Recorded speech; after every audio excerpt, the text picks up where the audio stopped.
their money this tax filing season, and millions of people got more money back compared to previous years. Over $320 billion was refunded to taxpayers, an 18% increase from the last filing season. I note that again, an 18% increase from the last filing season, with an average refund of nearly $3,300, more than an 11% increase on average. And even the average refund amount does not tell the whole story. Many working-class Americans who owed money when filing in prior years instead received a refund this year because of the working families' tax cuts. Treasury's initial guidance has also helped the business provisions of the working families' tax cuts, like full expensing for equipment and factories, to drive domestic investment higher, productivity higher, and wages higher for American workers. Nearly 26 million small businesses now have an increased confidence thanks to a permanent, pro-growth 20% tax deduction. Estimates find that permanence will create 1.2 million jobs annually and boost small business GDP by $750 billion over the next decade. The permanent restoration of full expensing for U.S. research and development will support domestic innovation and growth by large and small businesses alike. To maximize that growth, taxpayers need additional clarity from Treasury and the IRS so that they can plan and invest with certainty. Issuing final guidance for these tax provisions will provide that certainty and further encourage domestic investment. Implementing the new provisions from the working families tax cuts was no small task, but the 2026 filing season proceeded smoothly for tens of millions of Americans. I look forward to hearing from you about plans for successful filing seasons next year, as well as the more work that needs to be done to implement the law and technological investments, get technological investments made to more modernize the IRS.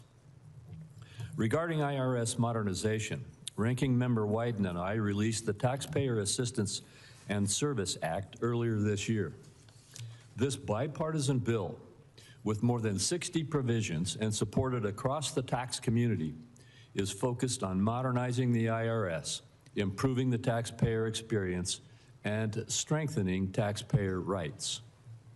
Many Finance Committee member priorities are included in the bill, along with a series of long-requested provisions from the tax practitioners as well as the National Taxpayer Advocate. I look forward to advancing this legislation in the very near future and welcome any comments from you on it. Beyond tax administration, I'm hopeful for similar support as we move forward with other priorities with a bipartisan foundation in this committee, such as establishing clear and durable tax rules for digital assets. Mr. Secretary, we're very glad to have you with us today and look forward to your remarks. And with that, I turn to the ranking member for his opening statement. Thank you very much, Mr. Chairman. There is lots to work on. Now, colleagues, it was just a matter of time before the Trump administration set the new high-water mark for public corruption. That moment arrived a little more than 2 weeks ago with the settlement of Trump's ridiculous IRS lawsuit. This hearing is the first opportunity for Congress to examine it. So let's start by zooming out to get a full appreciation of how dirty this whole situation has been. Donald Trump sued his own administration for $10 billion over a tax return leak that happened on his watch. A judge appeared ready to toss the lawsuit, so Trump rushed a settlement for personal gain. The acting attorney general went out yesterday and said they're not moving forward with the $1.8 billion insurrection slush fund. The other part of this settlement apparently remains in place, and that is the part that presents the biggest direct benefit to Trump. Todd Blanche let Trump off the hook for potentially $100 million in back taxes by canceling what's reported to be a long-running dispute with the IRS. Then he let the entire Trump family and the Trump organization off the hook for any tax crimes they may have committed in the past. As of right now, everybody in America is subject to audit except the Trump family.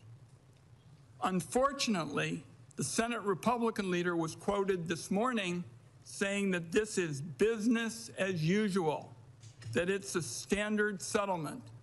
The reality is that's totally wrong. Two former IRS commissioners have now confirmed that this is completely without precedent. It's the ultimate case of an ultra-wealthy individual living under one set of rules while everybody else lives under another, a crooked double standard that benefits Trump and family. I take it as an admission of his own guilt when it comes to tax cheating.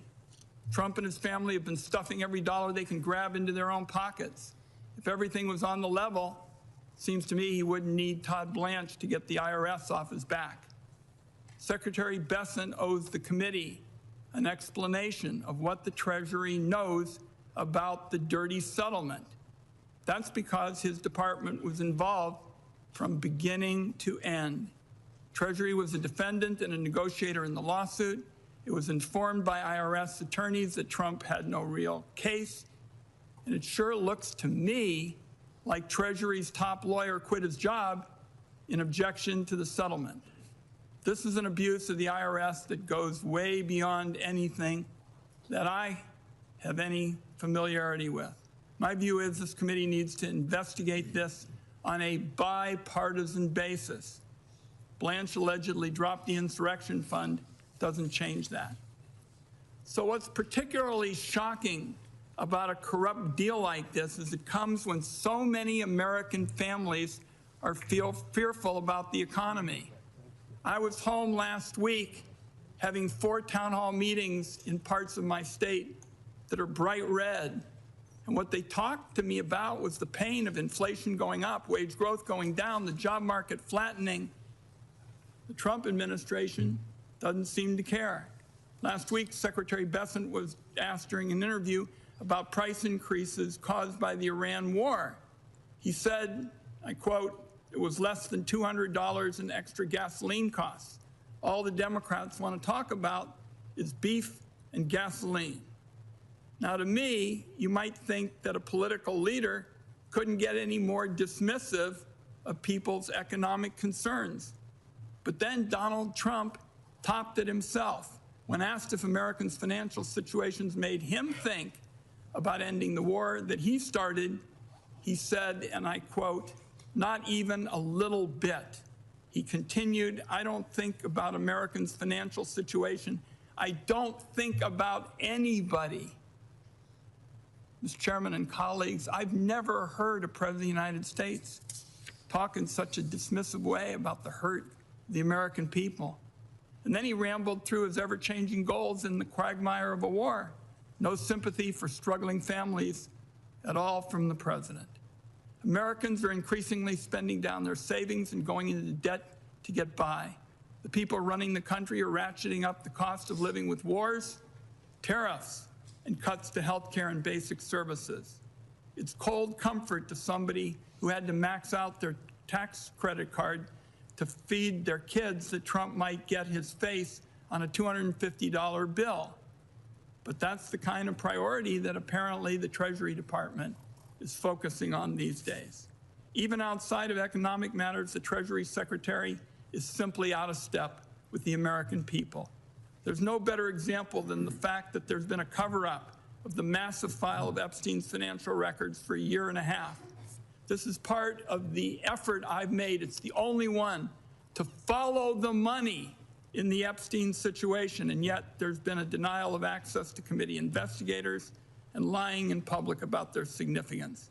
That subject alone deserves its own hearing. Senate investigators are trying to figure out who paid Epstein for girls, and unfortunately, Secretary Bessent is involved in preventing that from happening. The bottom line in this administration is the machinery of government works to the benefit of Donald Trump before all else. That's the corrupt framework that produces insurrection slush funds, protects pedophiles, and dismisses the concerns of people who are worried about being able to make rent and to feed their families. There is an awful lot for the committee to discuss today, Mr. Chairman, and I look forward to question and answers. Senator Crapo. Thank you, Senator Wyden. Secretary Bessent, you may make your opening statement. Chairman Crapo, Ranking Member Wyden, and members of the committee, thank you for convening today's hearing. I'm grateful for this opportunity to discuss President Trump's 2027 budget, which builds on this administration's progress in unleashing a new era of economic expansion. Could you pull the microphone a little bit closer? Sure. I last appeared before this committee just a few weeks before the Senate passed the Working Families Tax Cuts. So on the heels of the most successful filing season in IRS history, I'd be remiss if I did not begin by thanking the committee for helping to deliver this once-in-a-generation bill to the president's desk. This day, under President Trump, we celebrated how much more money hardworking Americans kept, not how much the government took. Over 62 million tax returns claimed at least one of the president's signature new tax cuts. No tax on tips, no tax on overtime, deductibility of American car loan interest, and enhanced deduction for low and middle income seniors. All told, the average refund increased by over 11%, with refunds increasing by 18%. But as important as what this legislation achieved is what it prevented. If opponents of the working family tax cuts had their way, our economy would have absorbed the largest tax hike in its history, over $5 trillion. 90% of American taxpayers would have seen their standard deduction slashed, while 40 million families would have seen their child tax credit halved. Instead, this committee held the line, and the American people had a better tax day because of it. Notably, President Trump's pro-growth policies don't stop at putting more money back in the pockets of working and middle-class families. They extend to placing the American dream within the closer reach of their children. For context, nearly 40% of Americans have no exposure to our great U.S. equity market, no stake in the companies they helped to build. Trump accounts represent a profound reimagining of that arrangement. They will ensure that every American child can benefit from private ownership and compound growth, that every American child, in short, is born a shareholder. To date, nearly 6 million Trump accounts have been opened, with 1.4 million eligible for the $1,000 seed contribution. Of course, as his tax cuts deliver relief for working class Americans, President Trump's economic agenda is bolstered by two other distinct but reinforcing levers: trade and deregulation. Let me briefly address both in turn. First, the president is undeterred in his determination to open markets for U.S. goods and services while rebuilding U.S. manufacturing capacity. Over the 12 months ending March 26, the trade deficit for goods declined by approximately $370 billion compared to the same time frame ending March 2025. The economy has added 313,000 net private sector jobs and 13,000 manufacturing jobs in the past 2 months. Firm capital expenditures rose at an annual rate of over 17% in the first quarter, and companies are investing trillions to build and expand here at home. American industry is winning again to the benefit of American workers. A whole of government approach, meanwhile, is coupling our manufacturing revival with a great regulatory reset. Properly calibrated regulation is essential for economic growth, capital formation, employment, and higher wages. So at the outset of this administration, President Trump set the ambitious benchmark of slashing 10 existing regulations before issuing a single new one. In 2025, we shattered the goal with a ratio of 129 to 1. As a result, the regulatory actions generated more savings last year than in those of the prior Trump administration combined. Separately, any one of our initiatives on trade, tax cuts, and deregulation would be substantial. Taken together, they are transformative. Before President Trump took office, our trading partners exploited America's markets, our regulatory states smothered businesses, and our tax code was poised to punish workers and job creators. Today, his policies are driving lower taxes, bigger paychecks, and broader prosperity. So I thank you on this committee for its partnership in this critical work, and I look forward to building upon our stride through the President's budget for the year ahead. Thank you. And I had hoped to keep this in terms of the economy. Senator Wyden has mendaciously slandered the Treasury building in an attempt to cover up his son having an investment meeting with Jeffrey Epstein to ask for funding. Thank you. Mr. Chairman, Yes. let's be clear here. Nobody is interested in the ramblings of a capo in the most corrupt regime in American history. We want to get some facts about this deal. That's what we're here for. Thank you. Well, thank you, and I will ask my questions first today. And we would like to hear what Adam Wyden and Jeffrey Epstein talked about. Your son's largest investment position was Rick's Cabaret. So did your son and Jeffrey Epstein talk about pole dancing as he begged him for money using your limited credibility? Should I just proceed? I'm going to proceed with my questions, and Mr. Secretary, I'm going to start with regard to the issues that Senator Wyden raised. There have been a lot of accusations about the settlement agreement between the President and the IRS over the leak of his tax returns. On Monday, the Department of Justice announced that it would abide by the district court's ruling in joining the creation or operation of the Anti-Weaponization Fund that was established under the settlement agreement. Yesterday, Acting Attorney General Todd Blanche announced at a hearing that we are not moving forward with the fund, period. With respect to other parts of the settlement agreement, I'd like to give you the opportunity to set the record straight. Understanding that there is ongoing litigation, what can you share with us about Treasury and the IRS's role in the settlement agreement? Specifically, since IRS CEO Frank Bisignano signed the settlement agreement, what can you share with us about Mr. Bisignano's role in reaching that agreement? Thank you for the question, Mr. Chairman. As we've done throughout this matter, the Department of Treasury is following the direction of the Department of Justice. And as you noted, Acting Attorney General Todd Blanche testified yesterday that the government will not be moving forward with the fund. We intend to comply with that direction.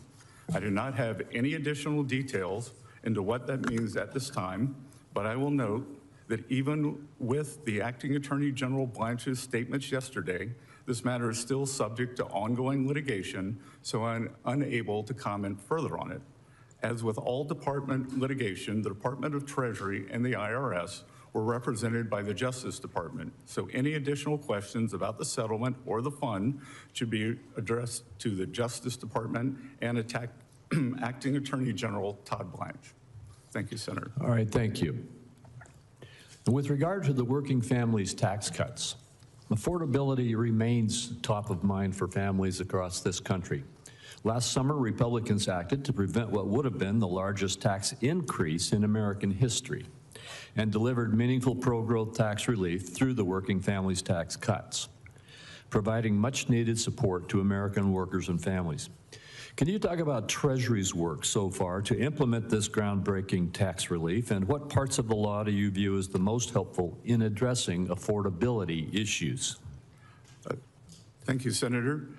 Since the working families tax cut was passed in record time on July 4th, I would describe the benefits as a barbell. On one side, we have seen for American business the immediate expensing of capital goods and factories, which have led to more jobs and construction jobs.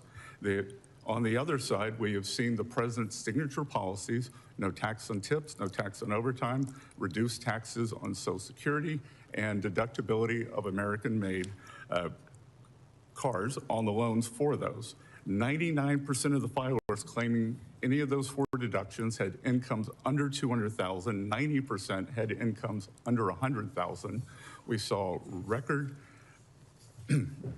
tax refunds, And we are not able to measure the delta in the refunds because we can only calibrate someone who had gotten a refund the year before, so that we cannot calibrate if someone had paid in. And as I have traveled across the country, many people have said, paid a substantial amount last year, I've gotten a very large refund this year, and I think very importantly too, the certainty that our small businesses have gotten.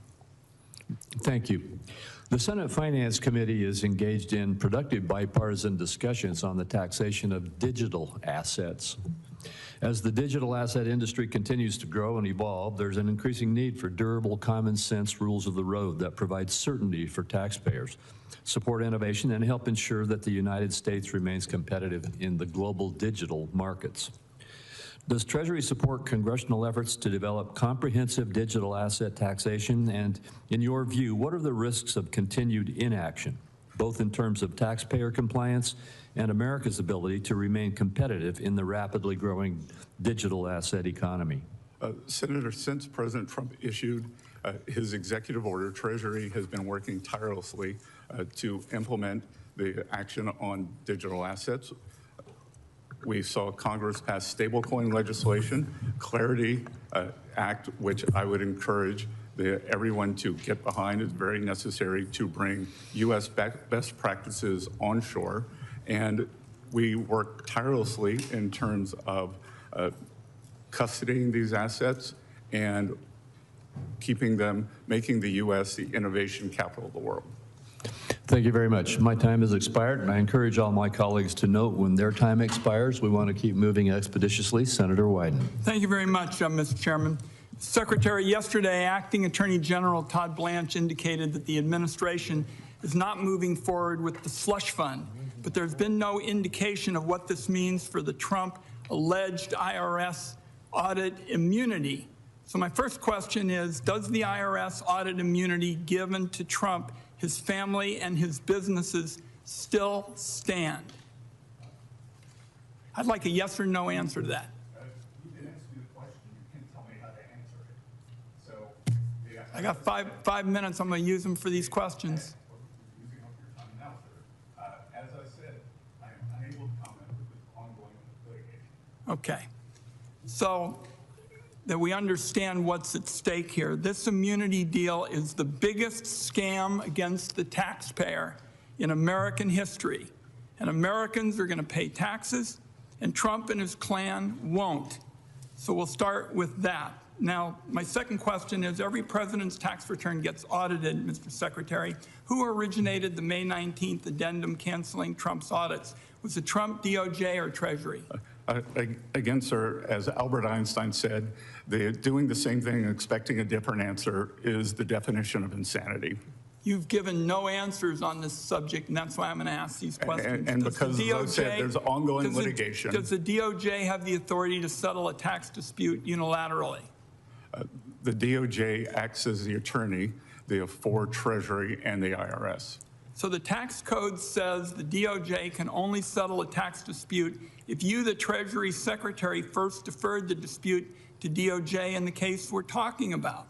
So here, Trump, his kids, all of the business entities they own, potentially thousands of tax returns, and unless you referred every single one of those tax returns to DOJ, the addendum is invalid, or the Treasury and the IRS believe have been more involved in this scandal, as far as I can tell, than you've led us to believe. So I'm going to keep digging into the timetable here. Career IRS attorneys wrote a 25-page memo preparing defenses against Trump's lawsuit, and they recommended DOJ move to have Trump's lawsuit dismissed. The IRS reportedly gave this memo to Treasury officials in April before the settlement. Did you see that memo? Again, there's continuing litigation, and I'm unable to answer. Will you provide this committee with a copy of the IRS memo? Again, sir, there's continuing litigation. Mr. Chairman, I'm going to continue my questions, but I would like to ask you now to authorize the 6103 waiver and for Mr. Bessent to waive the attorney-client privilege, which I guess is part of what he's up to. I will not, I'm not quite sure what you're asking, but I will not agree to ask him to waive his attorney-client privilege. It's the way we're going to get to the bottom of it, is to have the committee look at these matters in a bipartisan way. And I'm just going to continue with the questions that highlight my argument. The Biden administration prosecuted Charles Littlejohn, the Booz Allen contractor who leaked Trump's tax returns. Booz Allen, which helped with the prosecution, held contracts with the Treasury Department for years. 3 days before Trump filed his lawsuit this year, you abruptly canceled all the contracts. It is hard to see that timing be a coincidence. Did you know in advance that Trump was going to file a suit against the IRS? I did not. All right, I've written to you twice asking for records related to this decision. Both times you refused. I'll ask again. Will you send the committee all records documenting this decision so we can review this in a bipartisan fashion? Again, there is ongoing litigation, and Senator, how we got here was a violation of President Trump's 6103 rights. And it wasn't just President Trump. There were 400,000 tax returns that were leaked by Mr. Littlejohn. And I will point out that Mr. Littlejohn was not prosecuted to the fullest extent of the law. He was eligible to be prosecuted on 3 counts. The Biden administration chose light touch and only prosecuted him on 2 counts. We're going to continue these questions, and I come back to my point, Mr. Chairman. We need you to support this 6103 waiver so that this committee on a bipartisan basis can look into a matter like this. When you're talking about the President of the United States, it doesn't get any more important. And I'll just close my opening effort to try to ferret out the facts here, Mr. Chairman, by saying, Mr. Secretary, this whole settlement, in my view, is the most brazen abuse of power ever in our history. And as of now, every American is subject to audit except Donald Trump and his family. I think that's absurd, and you've been dodging questions. Each one of these, you had a legal argument for saying nothing. And I suspect you cleared the way for Trump's lawsuit when you canceled the contracts, and I suspect people right up to the highest level of the Treasury Department had a hand in crafting this unbelievably corrupt gift of a settlement. And I just want it understood, colleagues, I want to work with every senator on this committee to get to the bottom of this, because we aren't getting the facts. And the Secretary, in spite of the fact that he owes answers to the American people, is just dodging and bobbing and weaving. Thank you. Senator Grassley. I'm going to start first with a comment and a commendation to the department in regard to a program that Senator Wyden and I have been involved in, and I think the department's doing the right thing, but I think you're getting pressure to change.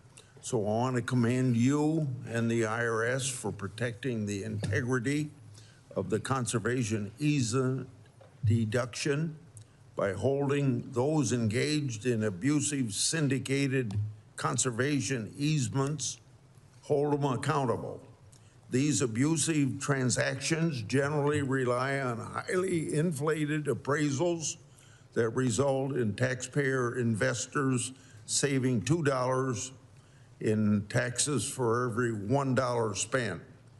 So to be perfectly clear, these arrangements perverted a charitable deduction to turn a significant profit.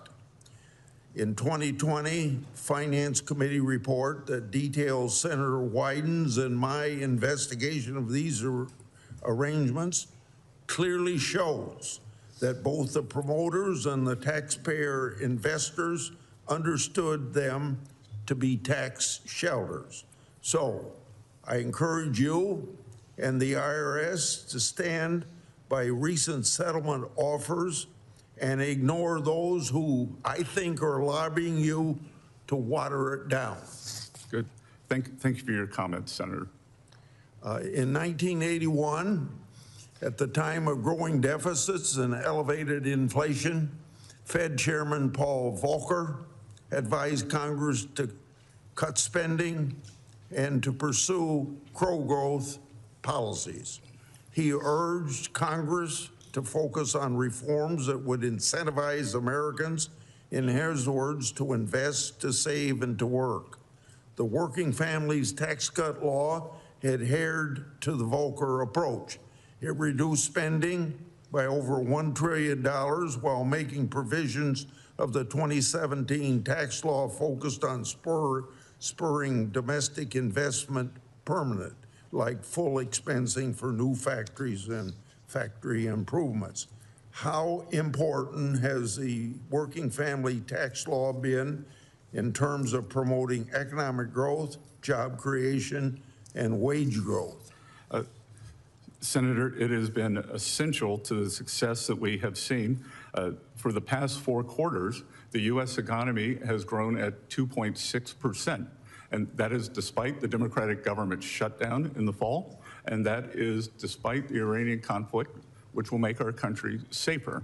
And what we are doing on the household side, as I said, almost 50% of the tax returns we received had one of the president's 4 signature policies. On the other side, the pro-growth, the tax policy for our corporations, immediate expensing of capital equipment, of structures, including farm structures, and the 100% expensing for R&D, and certainty, Senator. It is the certainty that allows both big and small businesses to be able to plan for the future, for hiring, for capital expenditures, and it is this capital stock and investment that generates high after-tax returns and increases productivity, and if productivity increases, or what increases real standards of living, sir. This will have to be my last question. You've been a proponent of targeting annual deficits of 3% of GDP, which roughly aligns with the post-World War II average. During the last 2 years, the Biden administration, we saw a deficit of 6.2% and 6.3%.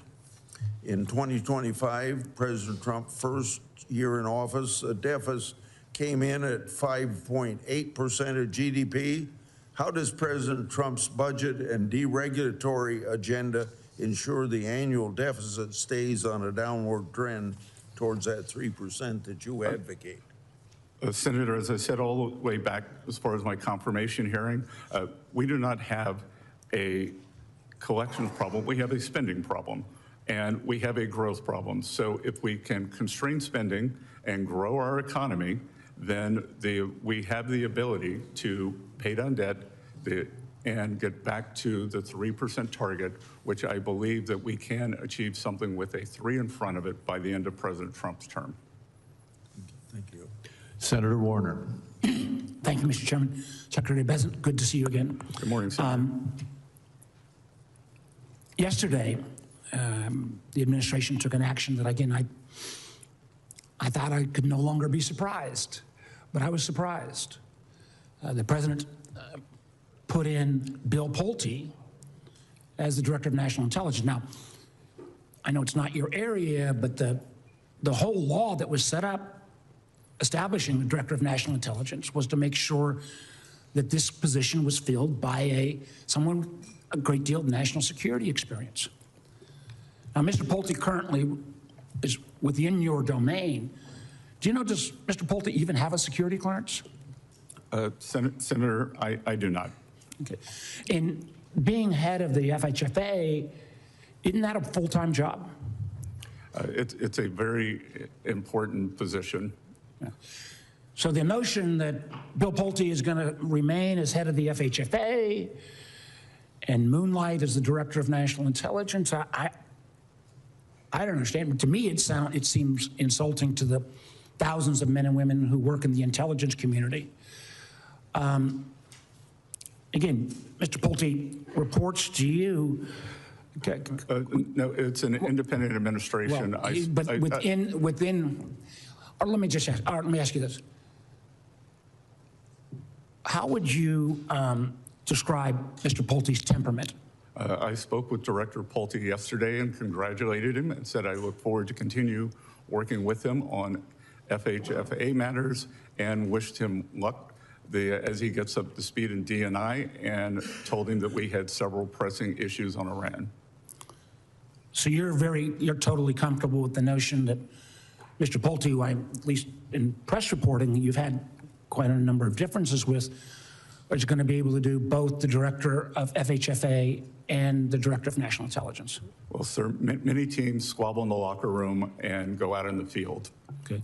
Well, Mr. Pulte has had a record of not respecting confidential information. He has weaponized mortgage information.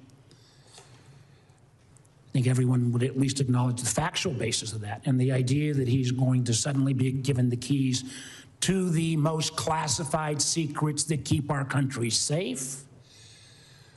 I just would have wished that someone in the White House would have gone to the emperor and said, on this one, you got no clothes. And it's an embarrassment. Let me get to another topic.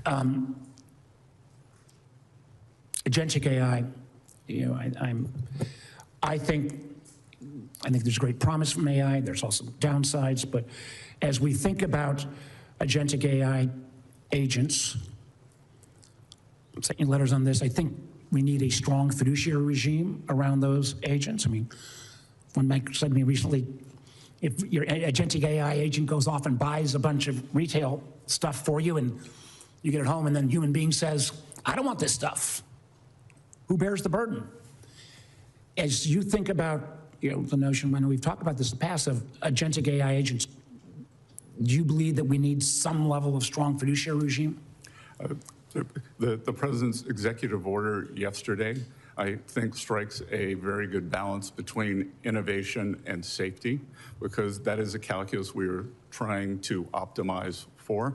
I've been in contact with all of the large language model labs. I was in San Francisco on Saturday meeting with them, and we have convened at Treasury, we have convened the largest banks, and they are working diligently on their standards, because by their nature, they have the strongest cybersecurity departments. I think that the rest of industry can learn from them.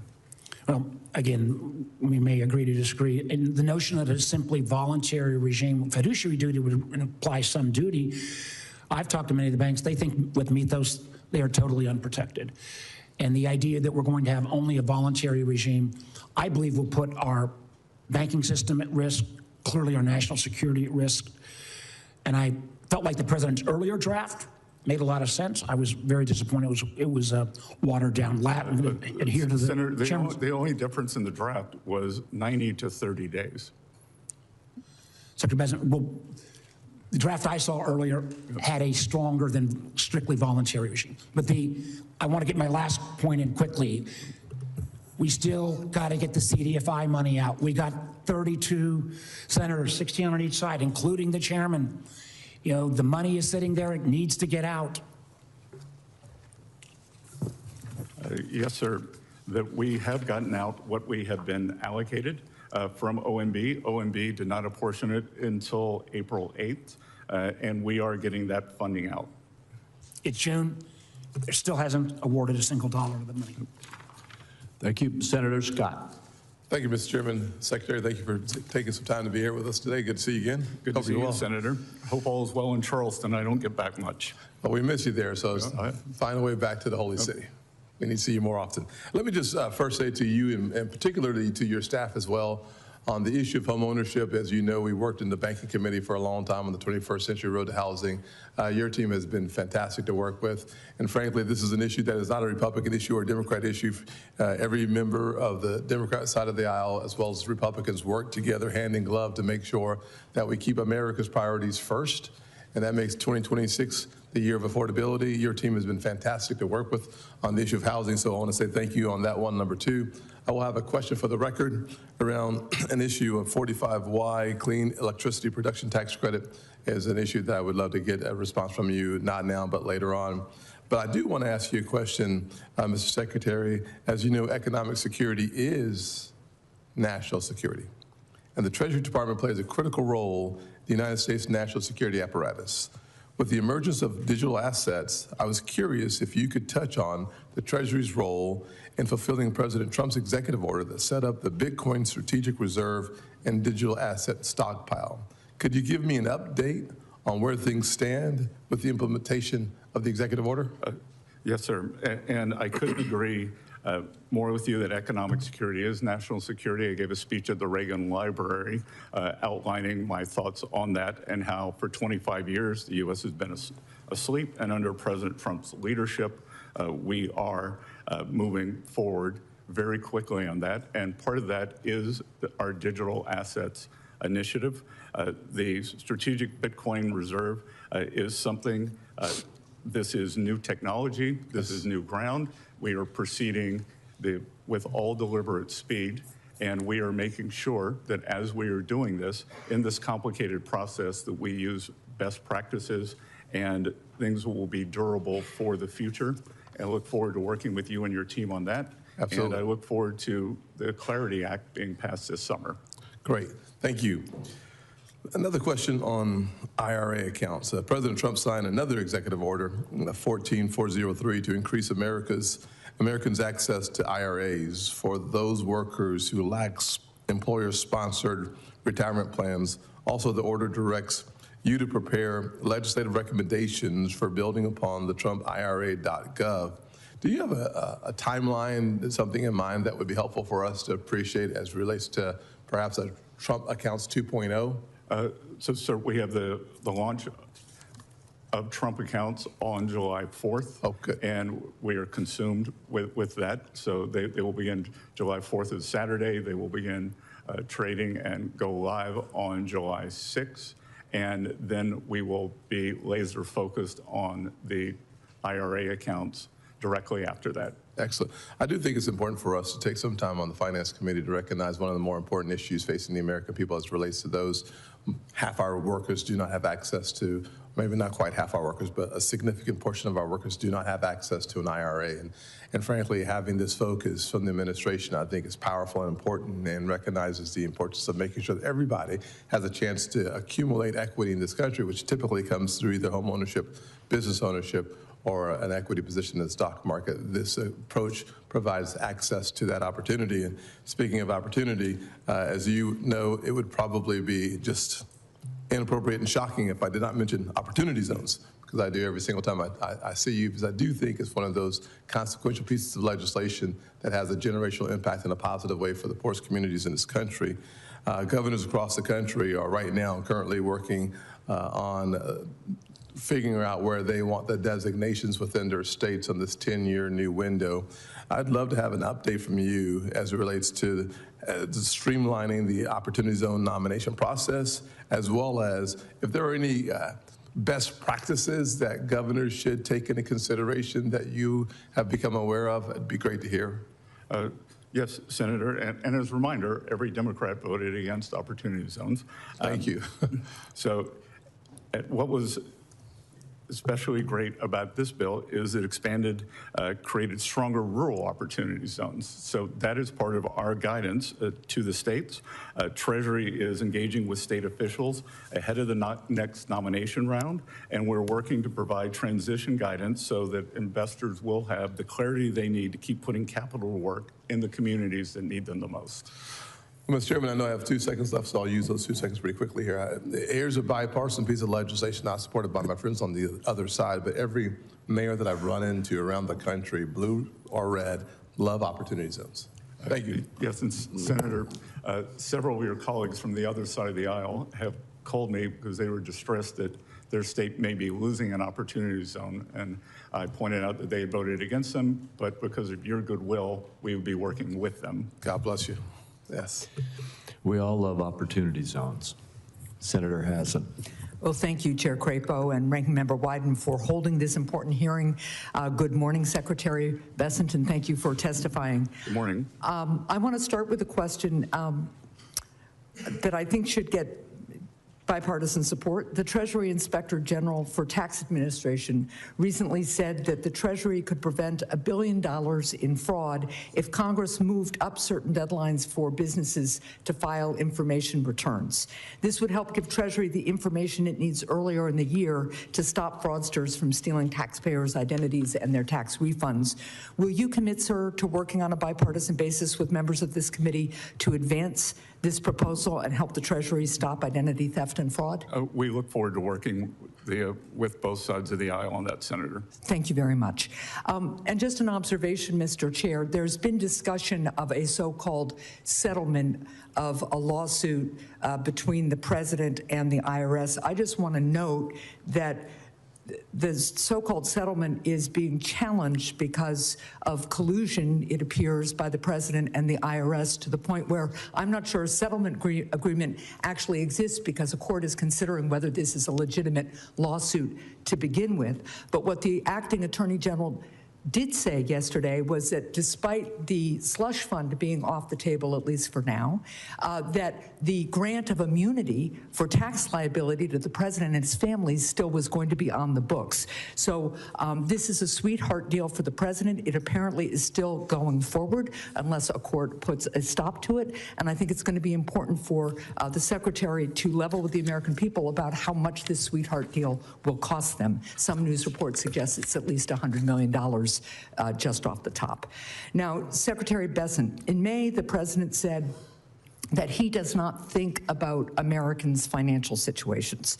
Do you think about the financial situation of the American people? I do, and as the ranking member distorted my statement, as he often does, I had prefaced my statement with, we understand that these are challenging times for the American people, that we will get over this, and that at present, the average household has paid about $200 more in gasoline. Well, we think about this every day. Well, I'm glad that you do. Do you think your boss should too? I believe remarks were taken out of context. Here's what he said. He said, quote, I don't think about Americans' financial situation. I don't think about anybody. So I'm asking you, that's the direct quote, do you think about how the American people are paying more for gas, groceries, and utilities, since the president clearly said he didn't? And you speak with the president regularly. Are you trying to tell him the truth about how much costs have increased for the American people? Well, Senator, I'm going to have to disagree with you on some of that, because I have groceries are going down. And to be clear, since President Trump took office, food prices, or as many people like to call them, groceries, food at home in the statistical data, is up 2.5%. When's the last time you were in a grocery store? Because my husband and I were just in one. And look, the average Granite Stater is paid, let me be clear, the average Granite Stater has paid $3,000 more since Donald Trump took office for basic goods and services. Meanwhile, the country lost 100,000 manufacturing jobs in 2025. So do you tell the president this information or not?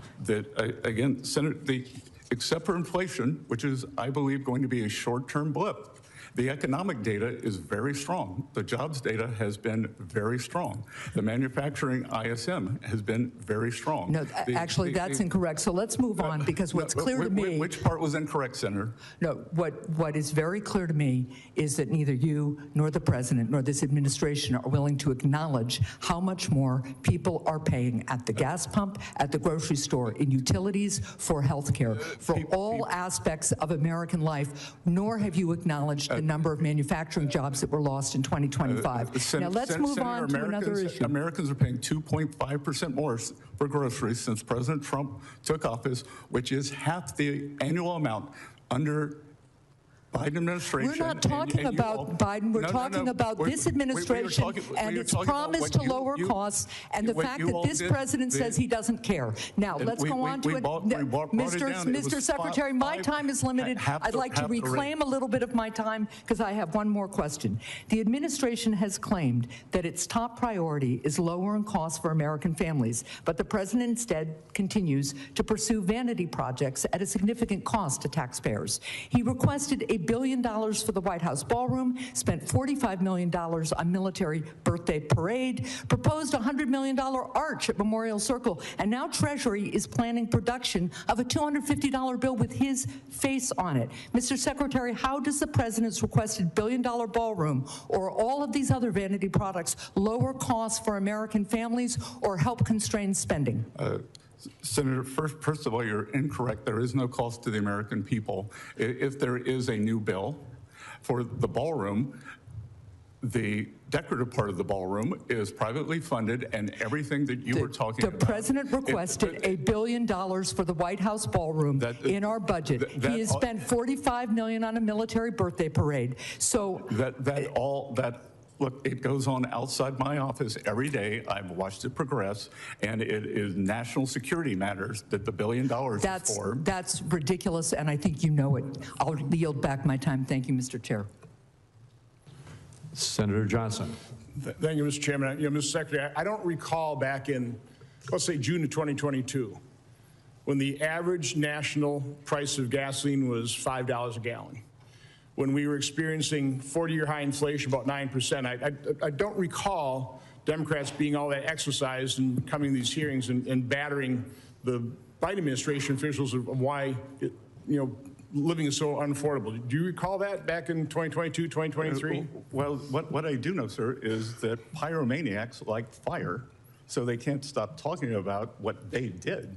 And as I was trying to tell the senator, since President Trump came into office, food at home has increased by 2.5%, moving back toward the Fed's 2% level, and every year averaged 5%. So it is half the price. We elevated the level. And to be clear, Senator, what we have not heard is an apology to the American people. So the other thing we haven't heard is a concern over the massive amount of fraud that we are being told about every day.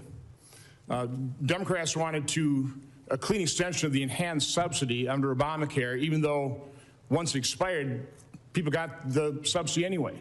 But they could care less that there may be 6 million people now is what the current estimate is. 6 million people, or phantom people, taking advantage of those subsidies, costing the Treasury $25 to $35 billion a year.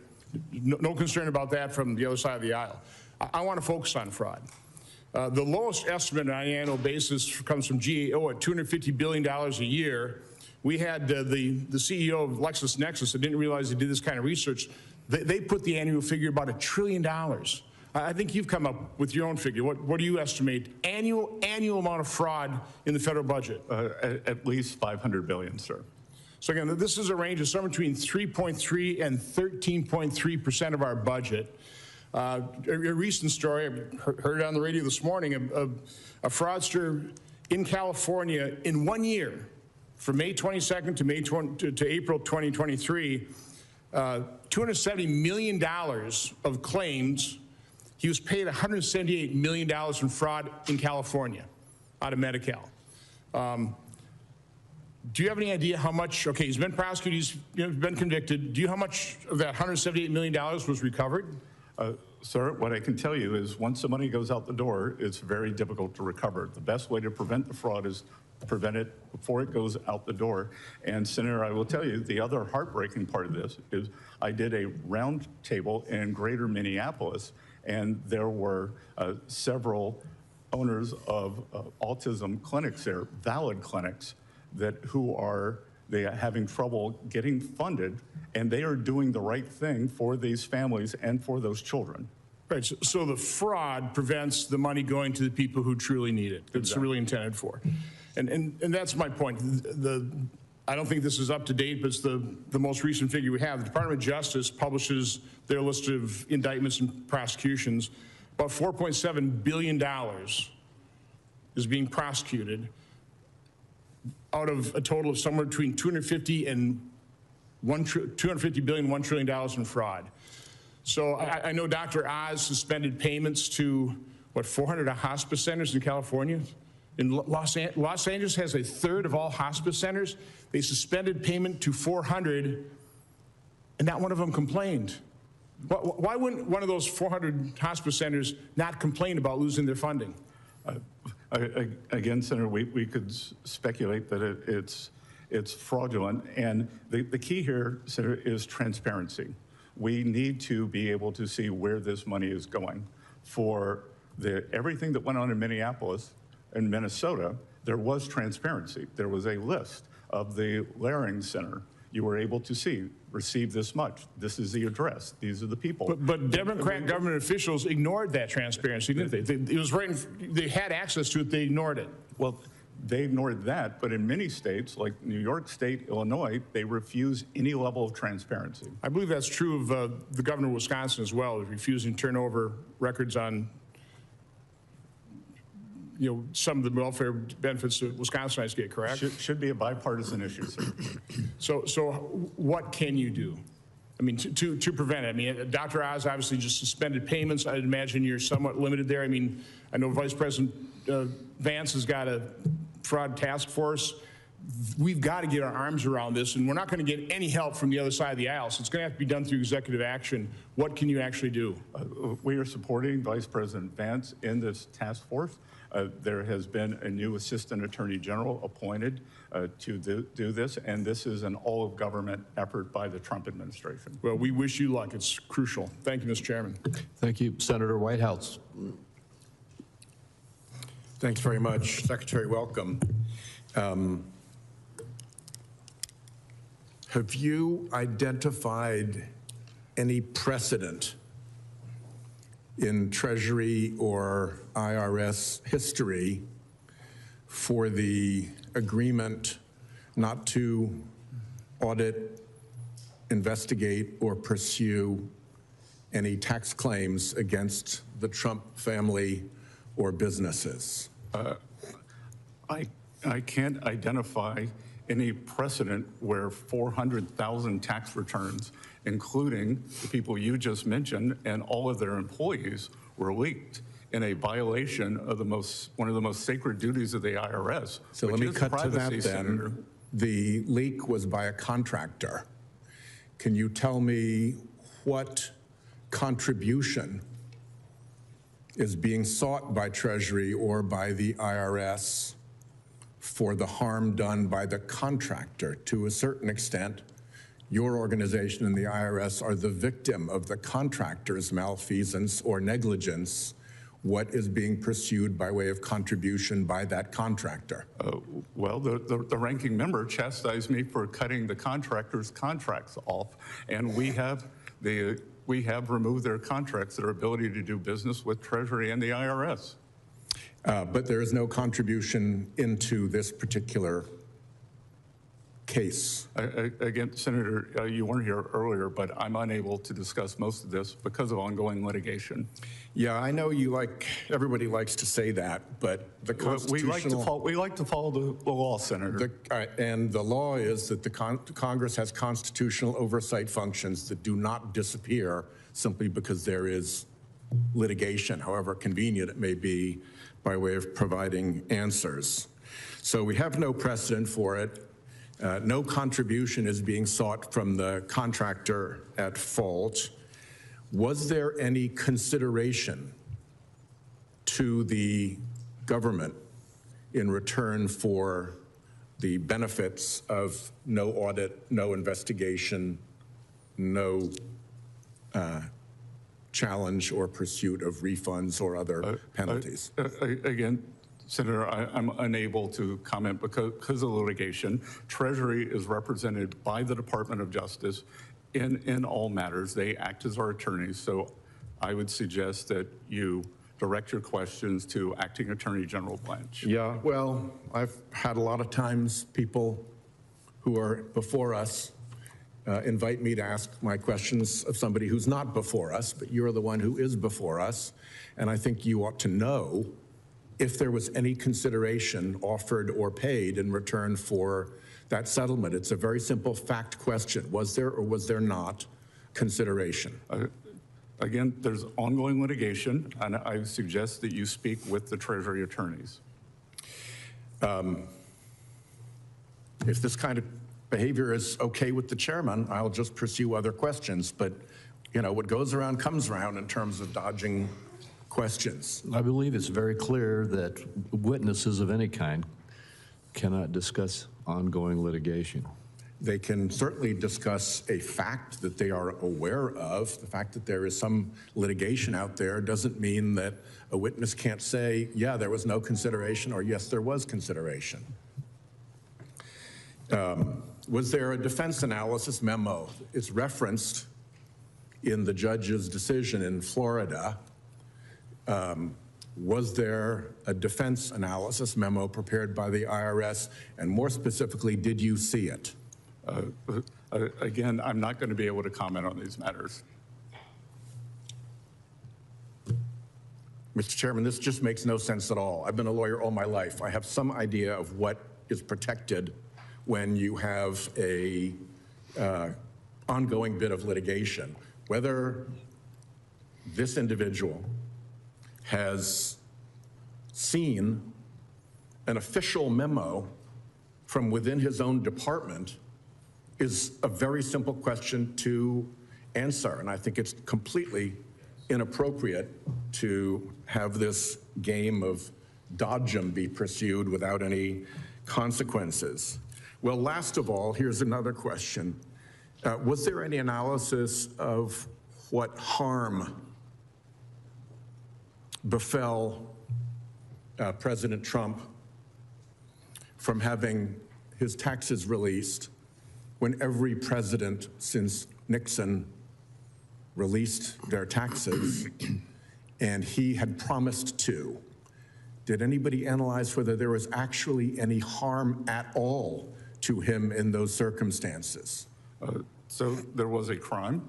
President's rights under 6103 of the IRS code was violated, and equally as important, 400,000 taxpayers had that right violated, including every employee of the Trump administration, the housekeepers at Doral, the greenskeepers, and the cashiers. And you're welcome to pursue all of seem that, to care. but it doesn't answer the question of whether the president actually suffered harm. And you're not answering that question either. Senator Cortez Masto. Welcome, Secretary Bessent. Let me ask you this on a separate subject. Federal law prohibits the image of a living person from appearing on a U.S. currency, and that includes the President of the United States. Isn't that correct?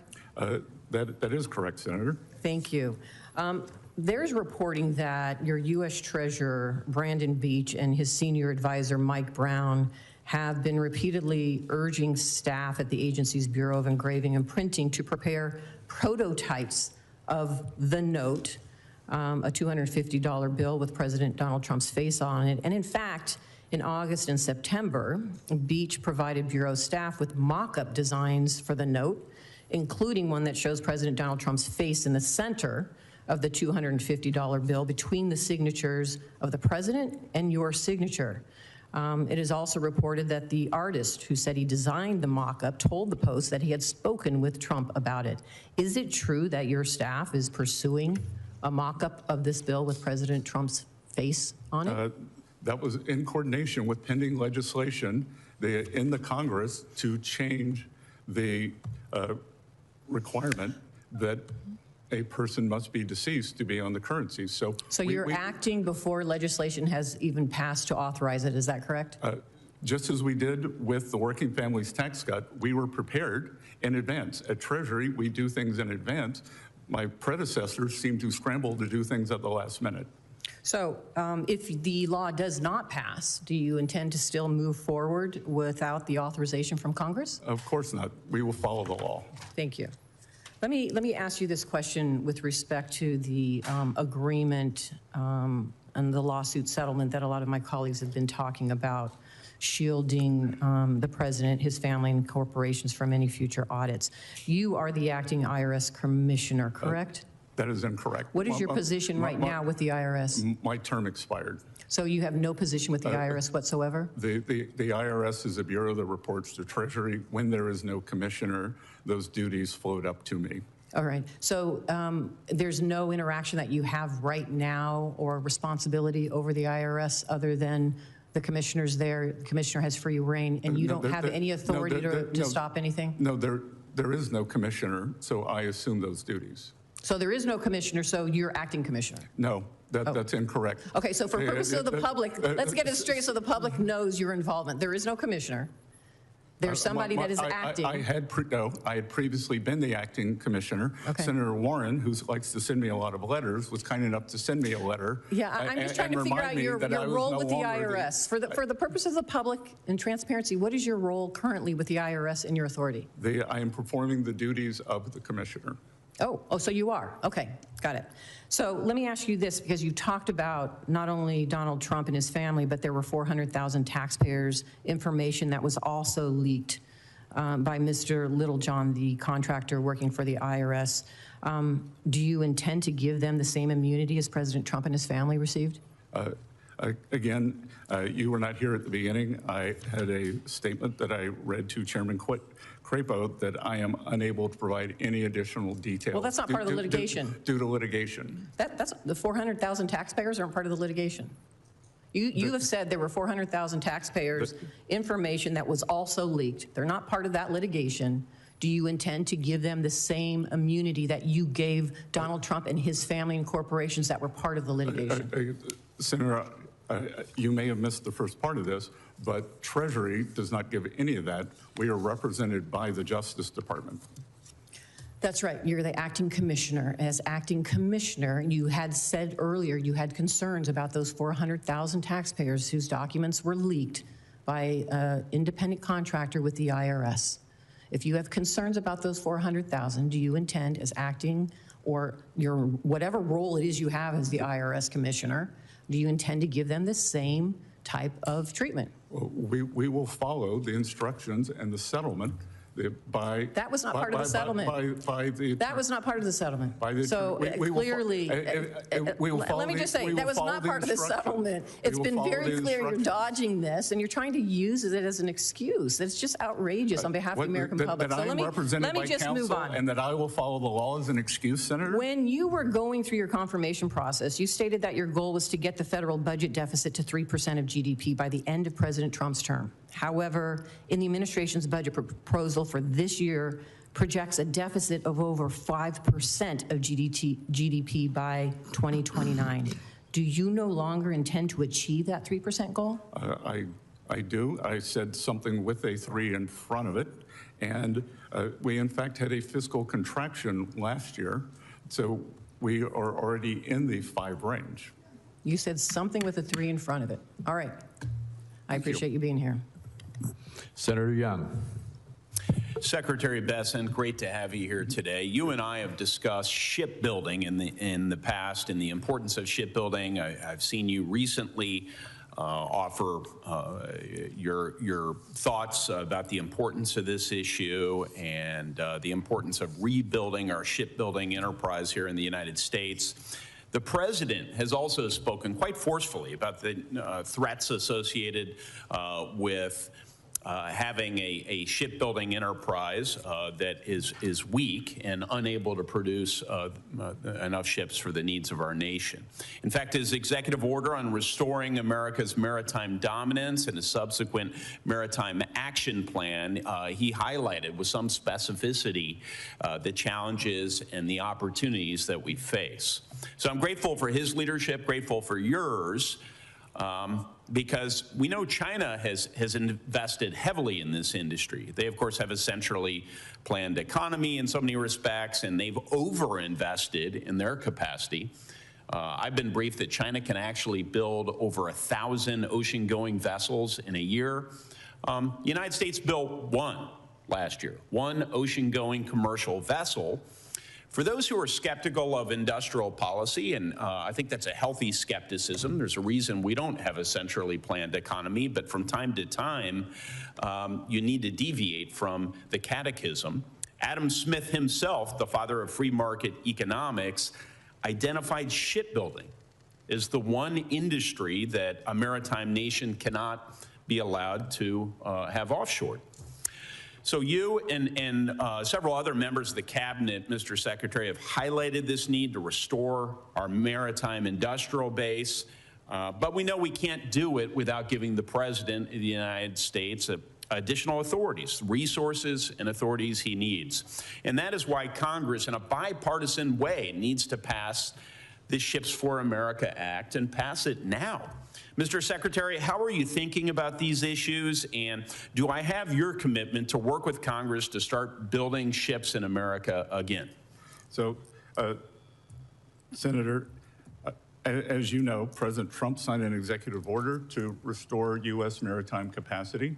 I gave a speech at the Reagan Library on Friday where I talked about the critical industries that we needed to reshore, and top of mind there was the shipbuilding industry.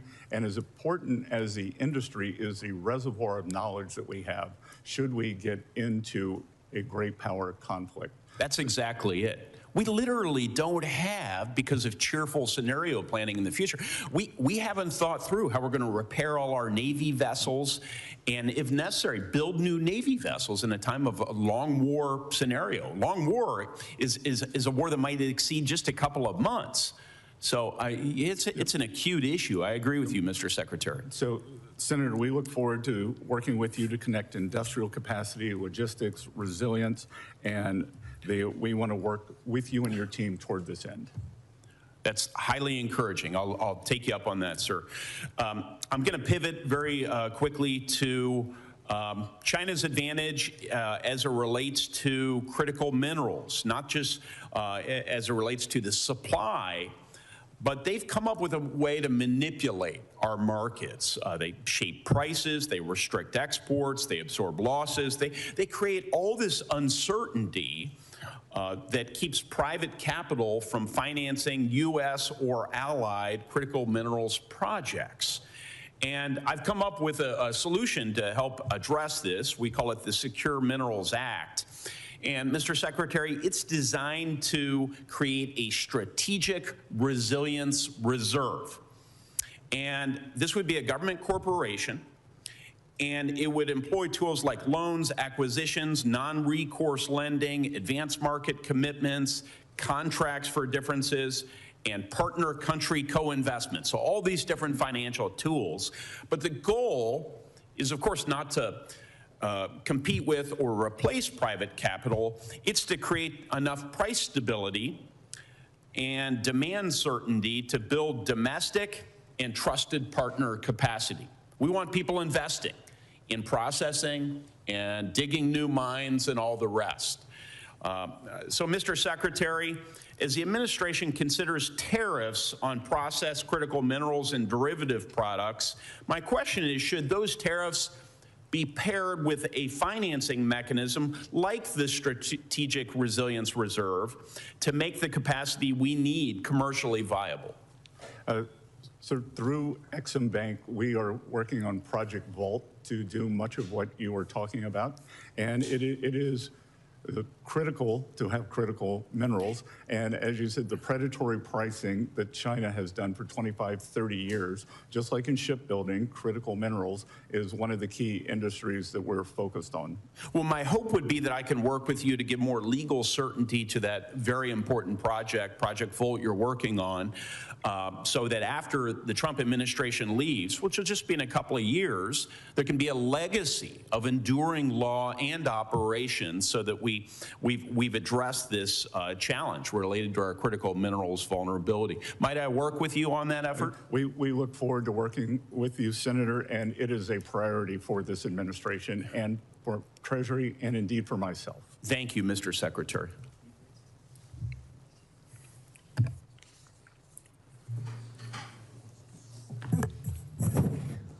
Steve, are you ready? You want to go with him? Senator Daines. Mr. Chairman, thank you. Secretary Bessent, it's good to have you here this morning. Good to see you, Senator. Grateful for all you are doing. A steady hand of wisdom there in the West Wing as you are working and solving some of our difficult challenges we face as a nation. So thanks for your service and appreciate you being here today. And I want to start by emphasizing how pleased I was when I saw the IRS's settlement offer for taxpayers involved with conservation easement tax disputes. For years, I've been sounding the alarm here on Capitol Hill on the abusive, syndicated conservation easements that falsely were claiming a charitable donation solely to turn a profit. And I'm an avid outdoorsman, guy from Montana.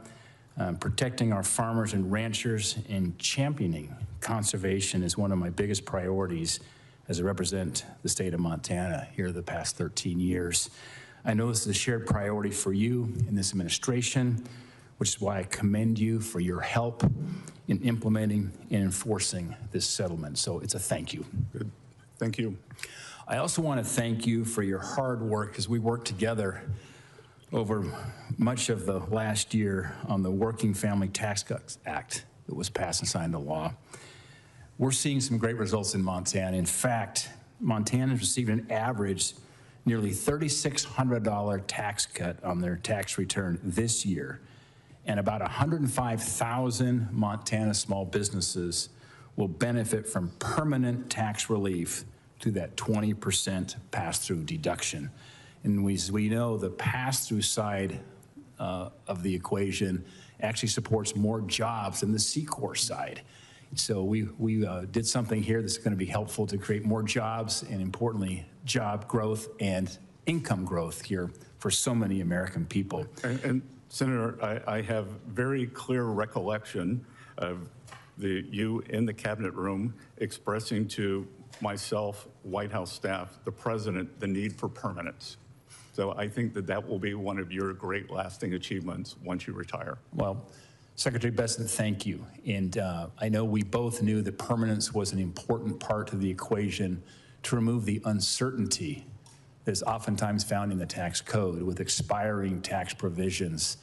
And there's enough uncertainty on Capitol Hill, sadly, that happens because of whether it's overreach in regulations or uncertain tax policy. But to take that off the table, I think was one of the great achievements that we faced. But thank you for your kind words. And I do think that we're going to see the benefits of this bill for many years to come. On Capitol Hill, anytime we pass something that's 800 pages plus in length, usually the more you dig into something, the worse it gets, oftentimes with big pork barrel spending bills. In this case, the more you dig into that working family tax cut bill, the better it gets. Sir, the statistics are unbelievable. We saw at the IRS that 61 million filers, they filed for at least one of the signature policies, and we are seeing an industrial renaissance because of the immediate expensing for equipment, factories, and farm structures. Well, it's music to our ears. It's what we predicted would happen. You put that kind of incentive structure in place, and I also believe as we think about our China strategy, having that 100% expensing and the R&D investment to incentivize innovation will be another lasting legacies from what we accomplished together over the course of last year. I'd like just to ask you open-ended question around how passing that largest tax cut, or said another way, preventing the largest tax increase in American history, why by making it permanent is that making the American taxpayer better off? Sir, I believe that as you said, giving great certainty, whether it's to households, small business, or large business, that provides for them to create capital stock, capital spending, and increase productivity. And increased productivity is what leads to higher standards of living across the country. Last question I have is on digital assets. Digital assets have moved from the margins now more to the mainstream. It's been clear that our tax code hasn't kept up. We bear that responsibility now to put a tax structure in place. I'm taking the lead here on the Finance Committee. As many in this committee know, that's why we've been developing now a framework that could give us clearer rules for digital asset taxation. Following the passage of the Genius Act, digital assets are becoming more integrated in our financial system, and I believe are going to play a growing role in our economy and the potential to keep driving investment in the United States. The numbers speak for themselves. The total crypto market cap reached $4 trillion for the first time in history. Stablecoin transaction volume was $33 trillion, a 72% increase from 2024.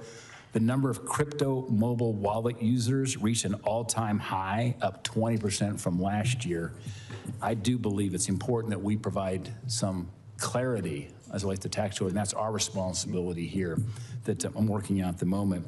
The time of the gentleman is expired. Can I finish one final question, if I could?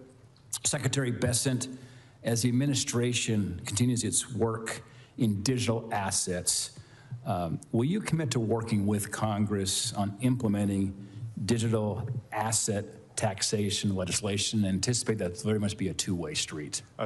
I will commit to that, and tax certainty, as we've seen with every other industry, is the key to innovation. Great. Mr. Secretary, thank you. Time of the gentleman's expired. The chairman's returned. Senator Smith. Thank you, Mr. Chair and Ranking Member, and welcome to the committee, Secretary Bessent. So, though I've not been in the room, we have this thing called closed circuit television in the Congress, so I've been able to watch the hearing in my office, and many of my colleagues have tried to get at this so-called anti-weaponization fund that was created in a settlement with the president after he sued his own IRS for $10 billion. That includes this provision that bars the IRS from auditing or taking any enforcement action on any of the president's tax returns or those of his family. And I understand I've heard you repeat many times that you cannot respond to this because of ongoing litigation. And I want to just associate myself with the points that Senator Whitehouse made, which is that I don't quite understand how we're able to do our oversight responsibilities if we can't ask any questions when anything is even in the vicinity of ongoing litigation. So let me see if I can ask a question that I don't think has anything to do with the ongoing litigation. And my first question is this, Secretary Bessent: did Brian Morrissey, your former general counsel, ever raise concerns over the establishment of the anti-weaponization fund before he left his position, before he resigned? Again, that's attorney-client privilege, Senator. Pardon me? That would have been a privileged conversation. Well, let me ask this. Does Treasury agree with the Justice Department in thinking that the court decision blocking payments out of the slush fund was incorrectly decided? Again, we do not have agency in this. We defer the Department of Justice. They act as our attorneys, and they represent us. So you should refer any of those questions to Acting Attorney General Blanche. And okay, I'm going to come back to that, but do you at least commit to following any and all court decisions regarding the establishment or the administration of this slush fund? Do you see those court decisions as legitimate that you would follow? We follow the law. You follow the law, so that would mean that you would follow a court decision. You wouldn't have your own opinion about what the law is. You would follow the decision of the court. Am I understanding you correctly? We will always follow the law. You'll follow the decision of the court. We will follow the law. That's not what I'm saying. You know, Mr. Secretary, you've said that Acting Attorney General Blanche is representing Treasury and the IRS here. Would you have any, I mean, I'm wondering, Mr. Chair, if maybe the committee should call Acting Attorney General Blanche to appear before our committee if Secretary Bessent is unwilling to answer any questions about the IRS, which, as Catherine, my colleague, Senator Cortez Masto, established, is Secretary Bessent is overseeing. I don't expect a response to that, Mr. Chair, but I mean, I ask a question just reasonably. How are we going to find answers to these questions if we can't get them from the Secretary? Well, as the Secretary has said many times, exactly the attorney-client privilege and the relationship they have with Justice Department requires him not to answer the Senator, question. you asked if I would follow the law on a court ruling. I am following the law here. And yeah, what I noted, Secretary Bessent, is you didn't say that you would follow the court and their interpretation of the law. You said you would follow the law, which is different, as we know, with this administration. But I have just a few minutes, a minute and a half left. I want to get actually to the farm economy. This is something that you and I have discussed many times, starting when you first came into my office. You called yourself a soybean farmer, though I think that Minnesota farmers would differentiate between wealthy landowners who rent their land versus people who actually do the farming. But I can tell you that in Minnesota, Mr. Secretary, a lot of farmers are really feeling the pain. According to the Farm Bureau, farm bankruptcies were up almost 50% this last year. Minnesota has the most farm bankruptcies in the country in the first quarter of 2026. And the Farm Bureau tells us that 6 out of 10 farmers are reporting declining financial situations. So it's rough out there. Fertilizer prices are up, diesel prices are up. Could you just explain to me and to farmers in Minnesota how those increased prices driven by the war in Iran are worth the pain that they are feeling right now? Senator, do you believe that Iran can have a nuclear weapon? Mr. Secretary, this is my time to ask you the questions. How do you respond to Minnesota farmers who cannot afford the fertilizer they need? I think if you were to look in the dictionary, the definition of a farmer is someone who owns a farm and farms the land.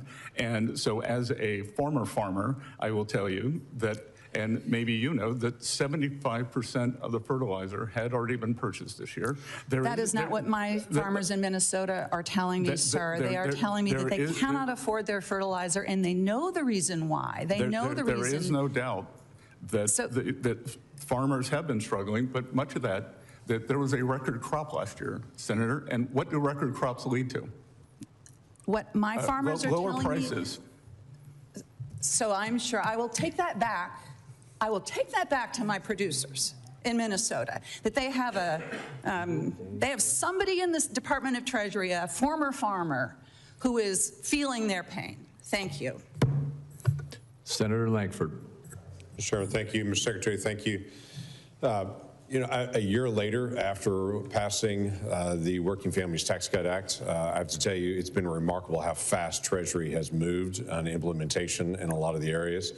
We worked a lot together on things like full expensing and making that permanent and trying to be able to get that established long-term. That makes an enormous difference for our farmers and ranchers that are trying to buy equipment right now to be able to do that expensing. Commodity prices are down, fertilizer prices are up.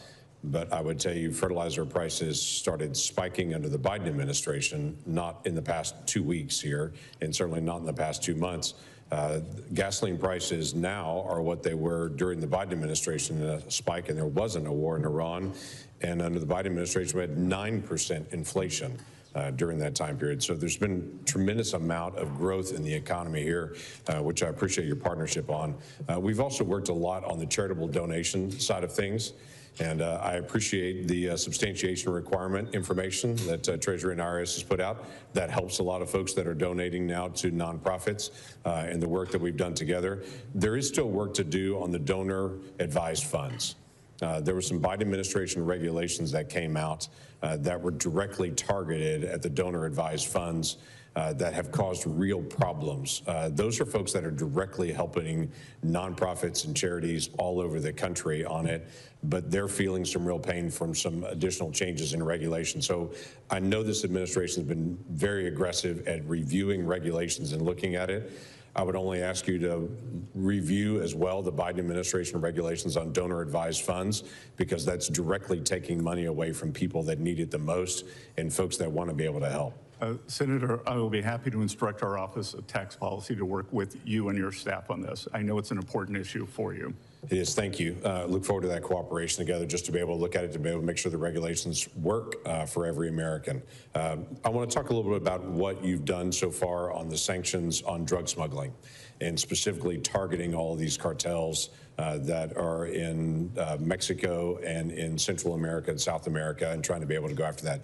You've seen some progress. Some new techniques have been done to be able to target individuals and entities to try to limit the amount of smuggling. I want to just get an update from you. Dollars have been allocated. You've asked for additional dollars directly related to terrorism and drug smuggling cartels.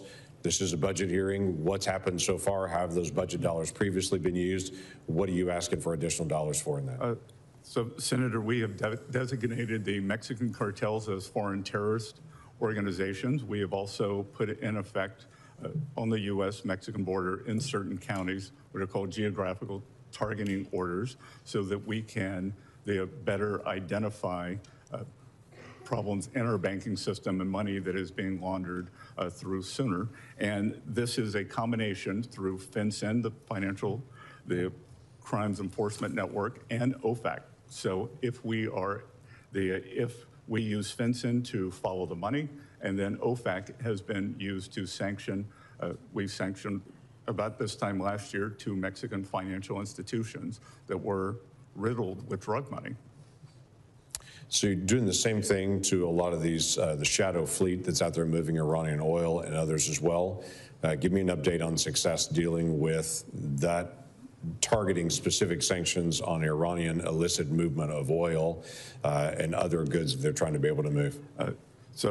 Operation, we began with a maximum campaign pressure in March of 2025. We have continued that, and approximately 7 or 8 weeks ago, the President instructed me to take it up to maximum.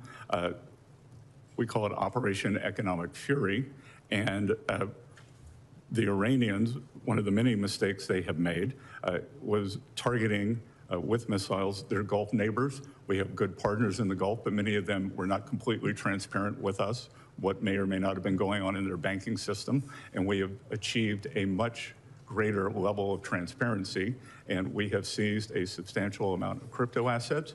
We have sanctioned ships, and in fact, the Navy has seized some of these ships, and we are tracking mostly the IRGC funds, and we are freezing those for the day that they can be given back to the Iranian people. Okay, I look forward to that. I know just got a few seconds left.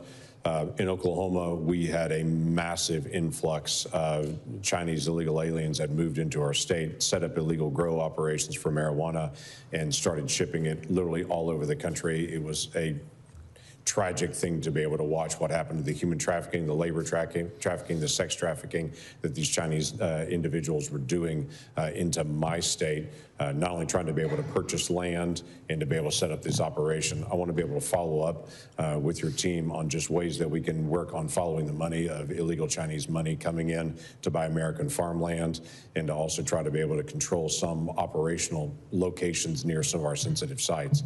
And what you're doing there, I know you're doing a significant amount of sanctions on drug issues and such, but want to be able to just follow up on that.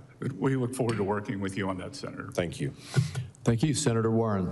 Thank you, Mr. Chairman. So, Secretary Bessent, let's start with something you and I agree strongly on. Last year, you came out in support of a trading ban for members of Congress, and I have introduced legislation to do exactly that.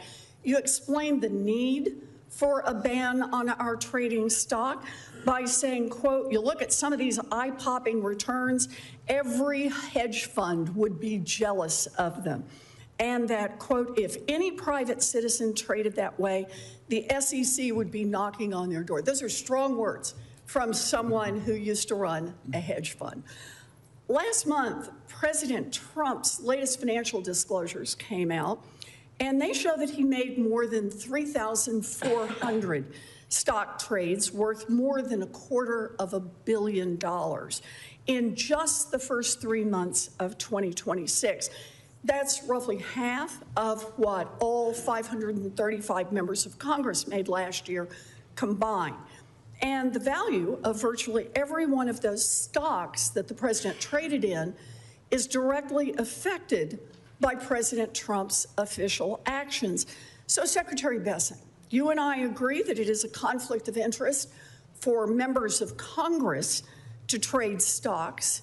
Do you also agree that it's a conflict of interest for President Trump to trade stocks? Well, a couple of things, Senator. One, President Trump is not sitting in the Oval Office engaging in a high-frequency trading strategy. Clearly, he had an outside manager who was doing that. And I think it's incumbent upon both houses of Congress to get their house in order before you move to the administrative branch. You think it's okay for the president to do this? Because let's be clear, you are a Wall Street guy, so you know better. The investments that President Trump has made are not blind. President Trump literally signed the 113-page document publicly listing all of his individual stock trades at the same time that he is making decisions affecting those stocks. So you're going to sit here with straight face and say it's not a conflict of interest for the President of the United States to do that? I'm going to say this body needs to get its house in order first. How about we get the White House in order at the same time? I would encourage you to do that. I don't trade in individual stocks. I don't own any individual stocks. My house is in order. Thank you. Senator, you're very Mr. rich. Secretary. Others on this committee can't say that, Senator. Let's look at some individual trades. On January 6th, Donald Trump purchased up to $1 million worth of NVIDIA stock. 1 week later, his administration changed U.S. policy and loosened the rules on export controls so that NVIDIA could sell its chips to China. Now the price of NVIDIA stock is through the roof. So Secretary Bessent, you said last year, if any private citizen traded the way members of Congress do, quote, the SEC would be knocking on their door. So my question is, should the SEC be knocking on President Trump's door to start an investigation over this trade? Again, if this body wants to ban individual stock trading, which I would advocate for yourselves, start there. And if you want legislative action to continue, that's your prerogative. So it's our prerogative. So you would support our saying that President Trump should be investigated over this? I would support our trade should be investigated and President Trump should be investigated. I would support you getting your house in order, Senator. And how about the White House getting its house in order? Would you support that investigation? Please lead by example. I would like to see the President of the United States lead by example. You say there should be an investigation when that kind of activity takes place. How about we start with the White House? Well, Let's do one statute. more. The President Trump bought tens of thousands of dollars worth of stock in Robinhood and the Bank of New York Mellon Corporation, known as BNY. On April 6th, your Treasury Department announced it had chosen the financial agent to implement the new Trump accounts program, BNY and its partner, Robinhood. Both stocks, of course, have risen since then. So, Secretary Bessent, let me ask you a different question. If these stock purchases that Trump made were made using inside information, would that be illegal? Again, I'm not a lawyer. I'm not going to speak to that. And I think... Would it be worth investigating? You don't have to be a lawyer. You're the one who said what should be investigated. Why don't we investigate many people on this committee, Senator? Many people. And you don't think the White House should have to follow the same set of rules that are already the law? I think you should get your house in order here. My house is in order. Thank you, Mr. Secretary. And you should have your fellow committee members, mostly on your side of the aisle, do the same. We need stronger anti-corruption rules and conflict of interest rules in Washington for everyone. And that includes the president and it includes Congress. And instead of draining the swamp, what Donald Trump is doing is he is enriching himself by taking advantage of his position. That is not public service. He's the one who should lead by example. Senator Barrasso. Thanks, Mr. Well, talking about draining the swamp, look, I appreciate what you're doing, Mr. Secretary, because you inherited a very troubling record of misconduct in terms of the IRS politicization, and you moved quickly. You championed the efforts to turn that around. We saw under the Obama administration, the IRS spent years systematically targeting conservative nonprofit groups, Tea Party groups, faith-based organization, Christians, conservatives. The Biden administration and their IRS continued that same pattern. I think a recent Department of Justice report noted the Biden IRS investigated churches based on what their pastors preached. We can go on and on about the Bible teachings that were typically affiliated with Republican Party. Those were being attacked by previous administrations. So this wasn't, to me, tax administration. This was government intimidation. The American people aren't standing for it. Can you tell us what the Treasury Department has done to ensure that something like this, that these targeting by the previous administration and the Obama administration as well, that these persecutions are going to stop? Senator, thank you for the question. We are working to ensure that this will never happen again. Never happen again. It was an egregious example by the Biden administration, by the Biden Justice Department, by the Biden IRS, and back to other IRS, the Obama IRS. There was a famous case with that. And we have made it clear that 6103, which is taxpayer privacy, must be adhered to. I want to talk about the tax cuts we were able to pass last year, and you were so helpful in our efforts to get the Working Families Tax Cuts bill passed. We see now with the tax returns this year, over 60 million Americans have claimed at least one of these Republican new tax cuts, neither no tax on tips, no tax on overtime, the senior deduction, refunds are up, paychecks are bigger. I think it's important for families to know all of the things that are in this legislation. You and I have talked about it, but I continue to travel as do other members around our home states, and some people aren't aware of many of the things that are advantaged here. How is the Treasury Department ensuring that families across the country can access everything that this law has to offer them? So I've traveled across the country, as have many people on my staff. We push out to members on both sides the benefits and the breadth and depth of the tax bill, which was passed July 4th. And we're on what I would call a carousel of pushing out the most important parts of the tax bill. For instance, on the school choice, we are working actively with states, red states and blue states, to make sure that dollars can go into those states, either for public, private, or additional tutoring. I want to ask about an issue of retirement security, because about 50 million Americans have no access to a workplace retirement plan. And in Wyoming, that's about 65,000 independent truckers, contractors, ranchers, other self-employed individuals, as we see all across the country. President Trump recently signed an executive order to try to change that, and in order it directs you and the Treasury to provide workers with access to low-cost retirement plans with matching federal contributions. Under your leadership, Treasury is working on legislative recommendations to build on this framework to help these individuals. What's your vision for helping closing that retirement coverage gap? We think that these IRAs for independent workers are very important. We are working to finish our guidance on the Trump accounts to get those up and running July 4th. Then we will be all hands on deck for this. And as you've said, we can see that the anxiety level for Americans in terms of retirement has never been higher. Social Security is the building blocks for that, and we are working to supplement that.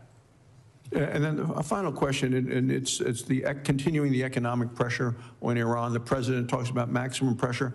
How does your budget help ensure that Treasury has the tools that you need to keep that economic pressure? We have a dedicated staff that has done a fantastic job of outlining the black market and the flow of the oil and energy around the globe. We have frozen assets. We are holding those, and we have severely disrupted the Iranian economy and the Iranian war machine. We think that inflation may be over 200%. Their currency has collapsed. We believe that more than 50% of the Army is not getting paid, and that police are not reporting to the police station. Thank you, Mr. Chairman. Thank you. Senator Lujan. Thank you, Mr. Chairman. Secretary Bessent, should Americans who illegally evade their taxes be investigated and prosecuted? Yes. Secretary Bessent, should people and organizations facilitating money laundering for Iran, North Korea, or Hamas be prosecuted? Yes. What about laundering money for Mexican drug cartels? Yes. Should a person who traded and profited on insider information be prosecuted? According to the law, they should. Appreciate that. Mr. Secretary, as a result of President Trump's $10 billion lawsuit, the Department of Justice, on behalf of your department, settled with President Trump by creating a $1.776 billion slush fund to pay for his supporters and criminals. Were you either directly or through your staff asked to sign the original agreement? Again, Senator, you were not here at the early part of the meeting. I saw you on TV. Well, congratulations, and you would know that I'm unable to answer those questions, and they should be referred to Mr. Attorney Secretary, General Blanche. what about the addendum to this agreement? Are you familiar with what the addendum is? I'm not sure what you're referring to. Are you familiar with this giveaway from the IRS that says President Trump and anyone that knows him or does business with him or part of a business, they get off scot-free? Are you aware of this? Again, I refer you to Attorney General Blanche. Are you Attorney General Blanche's client? IRS and Treasury are a client of the Department of Justice. So is that a nice way of saying yes? You're a client, he's your lawyer. He represents. You're the secretary, are you the Secretary of Treasury? Yes is the answer. The Department of Justice. Scott Bessent, let me ask you this question, sir. Are you the Secretary? In my personal capacity, Tom Blanche is not my attorney. Correct, sir. Are you, sir, for the Mr. U.S. Secretary, Treasury? Scott, let me ask it this way. Scott, are you the Secretary of Treasury for the United States government? Yes. Appreciate that. The Department of Justice represents the IRS and the Department of Treasury in this lawsuit, correct? Correct. Are you aware of this addendum? You're telling me DOJ gave the president this without you knowing about it? Again, they settle on our All right, behalf. well, that's not how the law works, sir. I'm not a lawyer, but you have a bunch of them behind you. You should see the faces they're making at me behind you. They're all scowling at me back over here. Well, I think that's a different reason, sir. Well, for whatever it is, they're doing it. Mr. Secretary, my concern is that this addendum's not been getting a lot of attention. There's colleagues on this panel that think this slush fund is a bunch of bullshit. And they've called out to say, get rid of it. Now, people need to say, are you okay with one person in America, because the Secretary of Treasury, I'm guessing, conferred with the Department of Justice, because you're named on this lawsuit, sir. These are all the transactions from the president as well, that I'm going to ask you this next question as well. You were bragging to one of my colleagues that you've been sanctioning people doing bad things in America. People that get sanctioned, like Iran or terrorists, they're told not to do business in the United States with partners. Is that your understanding, sir, me as a layman? It is. You hold these bad people accountable. I congratulate you for that. So this little giveaway to President Trump and his family gets them off scot-free. Does every American become part of this addendum? If someone didn't pay their taxes or violated tax law or did bad things, are they told, can't prosecute you, you're good? Everyone going back to the date of this, or is this only for President Trump and his affiliates? Senator, do you have specific knowledge that President Trump's being audited? Sir, I have specific knowledge of this addendum that you don't know a damn thing about. That is for the Department of Treasury, that your lawyer at the Department of Justice signed you up for. The reason I'm asking this question is because President Trump's sons signed a deal, as you know, with World Liberty Financial, with a bunch of folks you sanctioned. And now, as part of this, there's an addendum that says President Trump and his kids and anyone affiliated with him, I don't know if it's current wives, former wives, people that just did transactions with him, they're off scot-free. That, you know, that has a new way, a new ring to it, this thing, scot-free, because the Department of Treasury and the IRS is not going to go after him, sir. This is wrong. This is lawless. I hope our colleagues will look at this addendum. If I could offer this into the record, Mr. Chairman, for those that haven't seen it yet. Without objection. Come on, man. There's a better way of doing this, sir. That's all we're saying here. So, look, I appreciate it if you don't want to talk about a lawsuit. That's your prerogative to answer that way. But to say that you as a client, as Secretary of the U.S. Treasury, does not know what the Department of Justice is giving away to people, come on, man. That's just not on the up and up, sir. I hope we can do better. You don't understand the way the protocol works, and we receive advice and accept their settlement. You're telling me as the Secretary of U.S. Treasury, you don't know that the President of the United States, who I think you work for, got a sweetheart deal from the Department of Justice, who's your lawyer. I do know. You're in line for the presidency, Scott. I do know that the President of the United States and 400, many of his employees had the largest tax leak in history. And I know, here's his filing, sir, of all the insider trading, right here. Do you want to apologize on behalf of the American government? Scott, you should apologize to the American people for fleecing them and giving this away to Donald Trump, man. That's what you should do. We can agree to disagree. Senator Warnock. Thanks. That we'll agree on. Thank you, Brother Chairman. Last month, I asked the President's nominee to lead the Federal Reserve what I thought was a simple question, but he tried to dodge it. His answer was cute. I'm not sure the American people who were struggling were laughing. So I'll ask you the same question to see if I can get a clear answer. President Trump has said that his grade of the economy, his words, is a quote, plus, plus, plus, plus, plus. He said this before he sent energy and gas prices soaring with this illegal war in Iran, a war that's costing taxpayers billions of dollars, $1 billion or more per day, turbocharging inflation. So I'll ask the Secretary of the Treasury the same question. Given all of the challenges facing ordinary Americans, our political differences aside, what grade would you give the U.S. economy right now? Which challenges other than temporarily elevated prices would you identify, Senator? I'm asking you, what grade would you give the economy? I think we have the makings of one of the strongest economies in history. We've had 2.6% growth.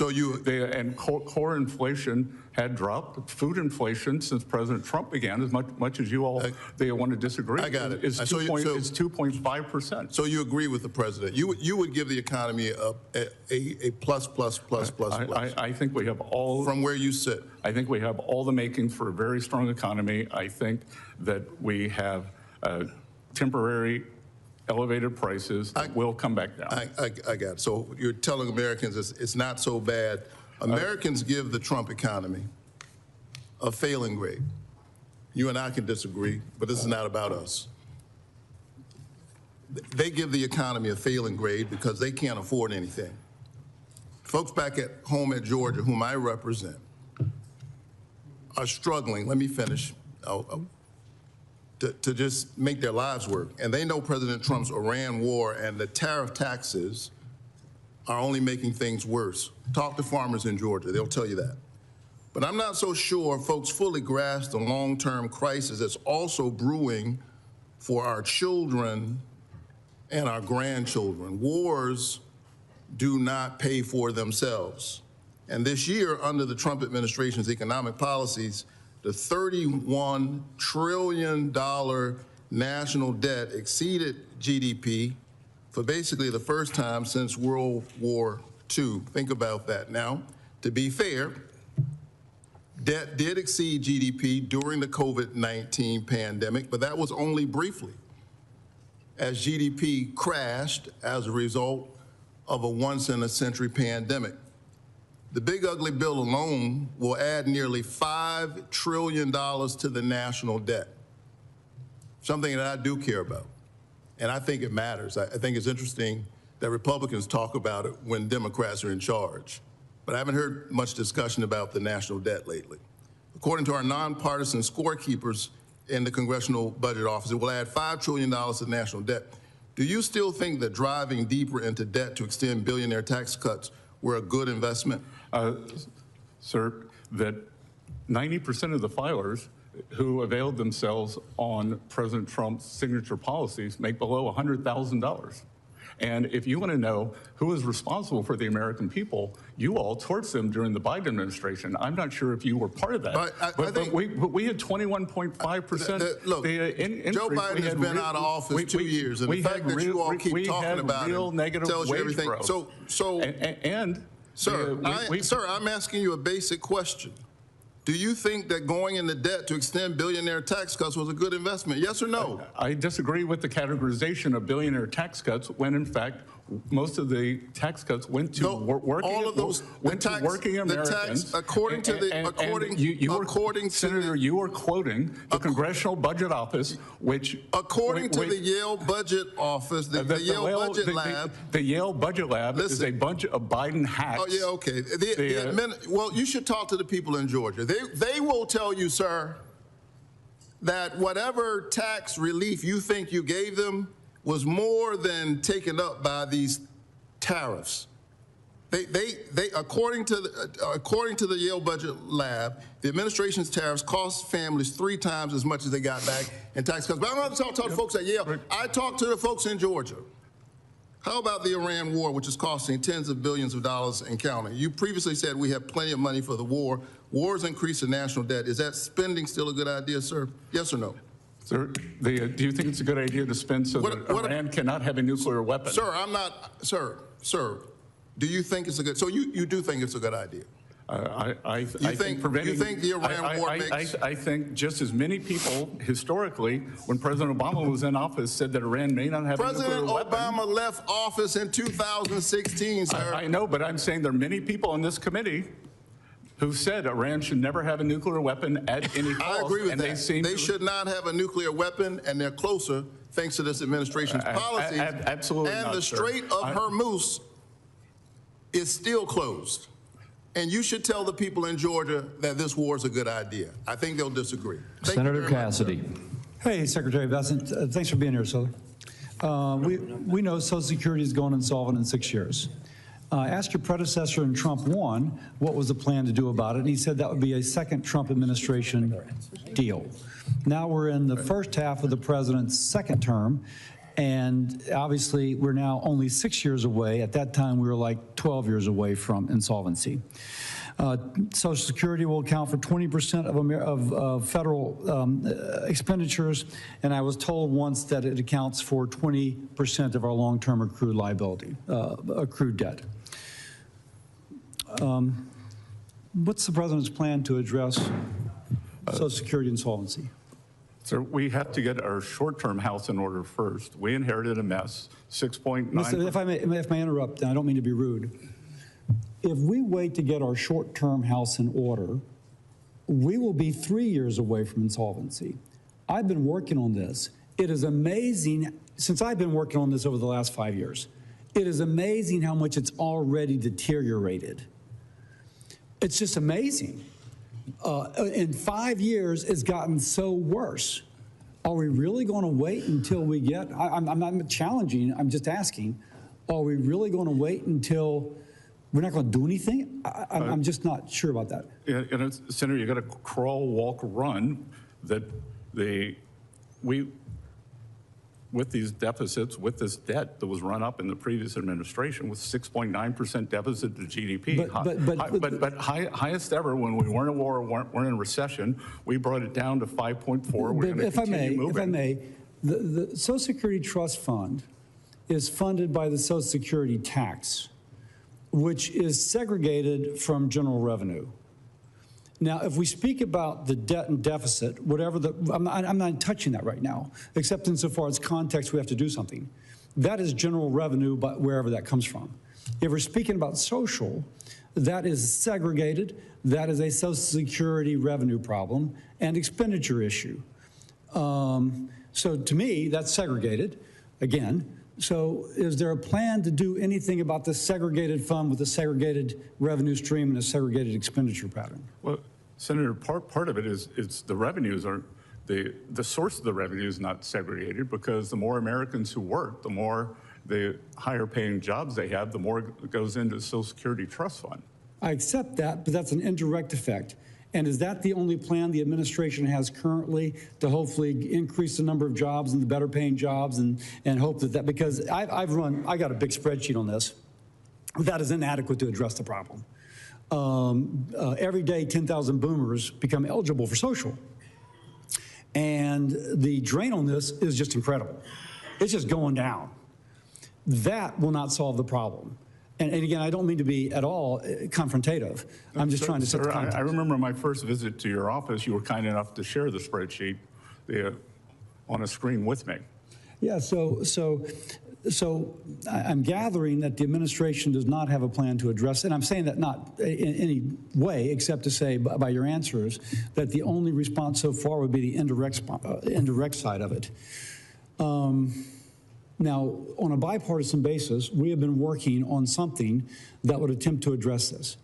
It is going to take the president, the administration, at some point being involved. At this point, it's in Congress. It involves creating an investment fund, much as we have already done with the Federal Railroad Retirement System, a plan that Senator Wyden voted for when he was in the House of Representatives that took the Federal Railroad Retirement System from going insolvent, and now it's paying benefits with fewer workers and more retirees and doing extremely well. It's also based upon what the Canadians have done with their Canadian Pension Fund, which was also going insolvent, and they've been able to address that. Can you, knowing that you'd have to vet it, But would the administration conceptually be okay working with Congress to find a solution such as this? Again, Senator, we will work on anything, but we are going to guarantee that the benefits remain as they are. I accept that. So in our plan, the senior citizen does not pay more taxes and the senior citizen does not get less benefits. And so we do find a way that again, patterned after something that Senator Wyden has previously supported on the Federal Railroad Retirement System. And I mentioned Senator Wyden because, by the way, he's a ranking member on the committee, patterned after that has worked so successfully. But we don't cut benefits and we don't raise taxes for seniors. So if that's the criteria, I think, and hopefully we can get your support as we in Congress attempt to work on this. Thank you, sir. Thank you, Senator. Thank my colleague. Next up is Senator Blackburn.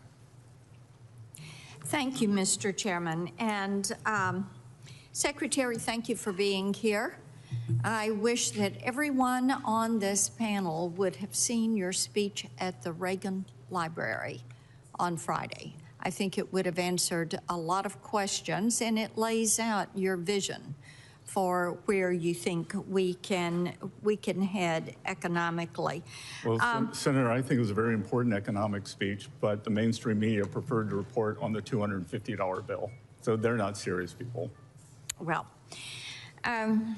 there are a lot of odd perceptions floating around.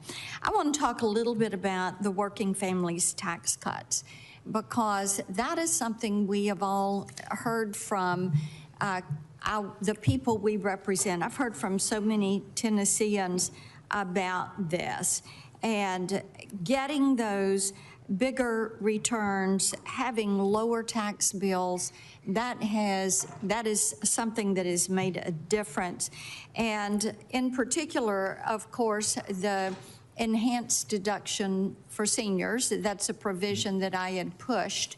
And having that $6,000 enhanced deduction, I think was taken by 35 million Americans, and I think nearly 70% of them had incomes lower than $100,000. Is that accurate? Yes, Senator, and 95% of them had incomes under $200,000. And that is something that is putting money in the pocket of hard-working Americans and seniors who have saved all their life to be able to retire. I think it gives them great certainty. It gives them the great clarity in terms of the folks who do live on a fixed income. Well, we certainly have gotten a lot of positive feedback on that, and we look forward to seeing that continue. I do want to talk with you about penny production that ended last year. And of course, we have a company, Artisan, in Tennessee that made the pennies. And now they are, and you had talked about keeping those jobs in Tennessee, and Artisan is working on a zinc-based nickel that would save the taxpayer about $140 million a year. Because right now, the nickel takes 13.3 cents to make, and there's legislation that is moving forward, the Common Sense Act, that would allow Treasury to use zinc for the nickel. And what I'd like to know is if the leadership at the Mint is making certain that they're doing the technical work in anticipation of this legislation passing that would allow the use of zinc for the nickel. Yes, they have begun preparation on that, and we look forward to working with you and to making sure that there is a smooth transition. Thank you. I appreciate that. I also want to talk about the R&D tax credit. And I have talked with Mr. Bisignano about this issue also. I've heard from a lot of our manufacturers in Tennessee, and they have continued to raise with me some misalignment that they see in this legislation. R&D, the way this tax credit is working, it does not allow manufacturers to do shop floor R&D. And it does not allow them to deduct the expense of the products that they are using in shop floor R&D.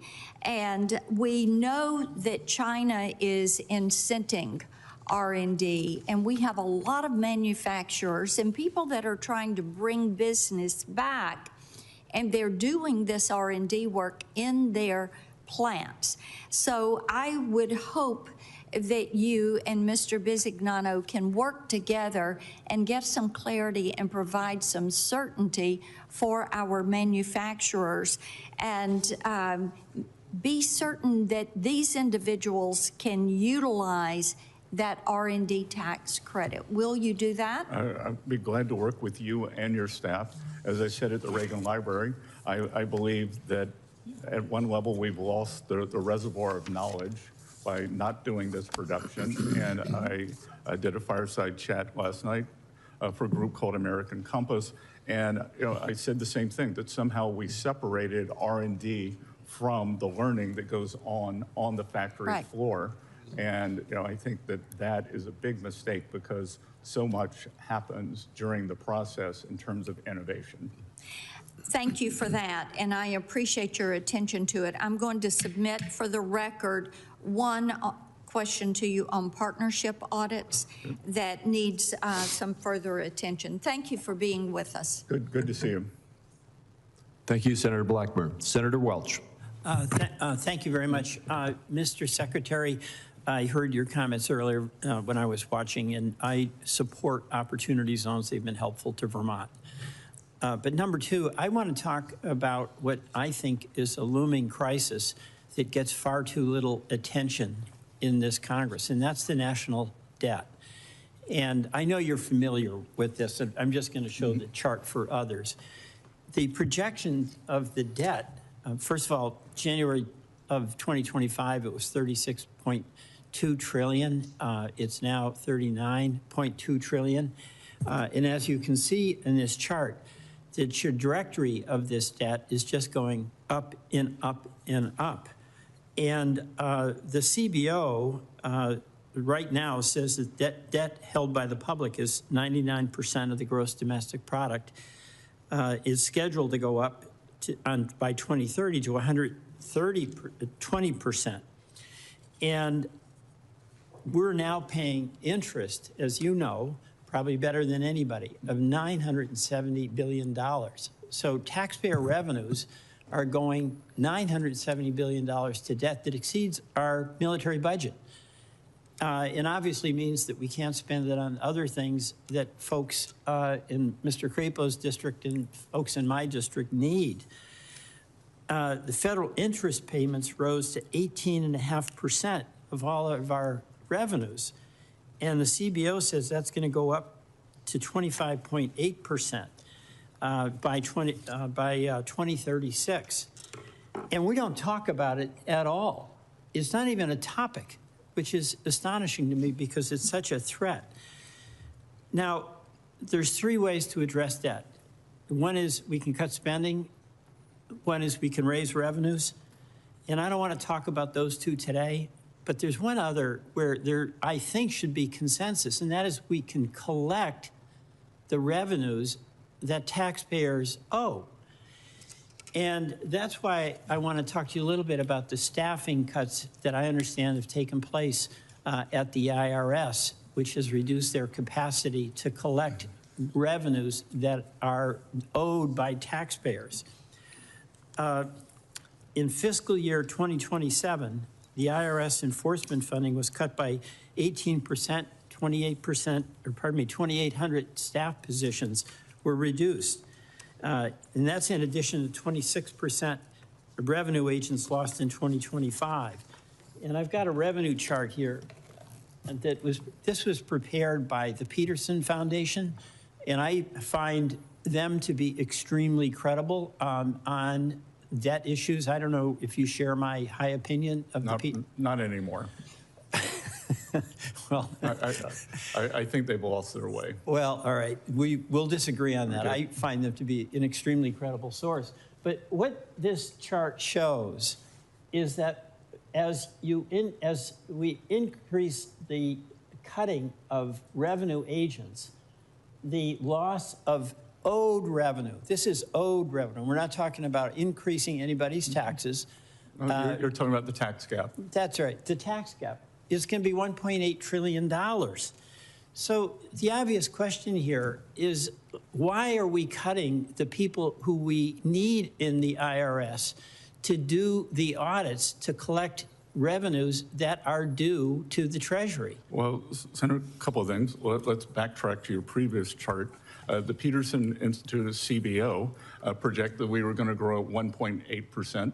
Thus far, in this administration, we've grown at 2 points. Let me interrupt a minute. It's 1.8 forever. We've grown at 2.6%. No, let me just stay on the revenue, because whether we grow at 1.8, as they say, or 2.8, whatever it is you say, you would agree with me that if I'm a taxpayer and I owe money, I should pay it. And I can tell you that more bodies does not equal better collections. So you just disagree that... Here, let me read you something. So I think that they would agree, TIGTA, which is the IRS, the internal reporting system, all of these employees who were hired, that a whistleblower in Atlanta came out and said a 25-year IRS CI employee who trained 2,700 new IRS agents. I'm going to have to interrupt because my time is running out. I'll be happy to send this to you. Please to show you why it's a complete fallacy. Last year we had recoveries up, collections Can I just get a little extra time? Because I thank you, Mr. Secretary. 30 seconds. Number one, I absolutely believe that the people who owe money should be paying that money, and that we should have assertive enforcement in order to get that collected, regardless of what the growth rate is. That's number one. Number two, one of the things that is happening is we've withdrawn from the global effort for coordinated organization for economic cooperation, and companies are now using these low-tax Dodge countries. Like American Express avoided $423 million in taxes by using the island of Jersey, saying that's where they do their work. Black & Decker cut their bill by tax bill by $269 million. Is that something that we should tolerate? No. Thank you. And will you do something about it? Again, it's a complicated question. And I'm happy to come to your office, happy to do another phone call, as we've done. All right. I will follow up on that. But I do want to send this TIGTA report that shows that new agents were a disaster. Senator Tillis. Thank you, Mr. Chairman. Treasurer, thank you for being here. You know, you may have heard I've been a little bit critical of a few of the advisors of the president. You're certainly not one of them. I'm glad you're there. I'm looking to stay on that side of the line, Senator. And I appreciate the work you're doing, and I love the fact that you show good judgment of loving some of the North Carolina mountains with your family, just like I do. So thank you for being here. I do have one awkward question to ask you real quick, and then I want to get to some of the trends and how you're going to work on them. Did you actually tell Pulte you were going to punch him in the face? No, sir. I actually said I was going to kick his ass. Good. Okay. Good. I share the emotion. Thank you. And as I said, that was last summer, summer 25, and many teams have fights in the locker room and then go out and win for the team on the field. Yeah. No, I was just curious because everybody's going to be showing that. I made it clear I'm not going to support Pulte for DNI, but I'm sure they're going to dredge that up. So I thought I'd give you an opportunity to. I had a very good exchange with the director yesterday. Want to keep the momentum going on FH. Yeah, well, he lost me when he went after Powell. Okay. So we can move on to your core job. Yep.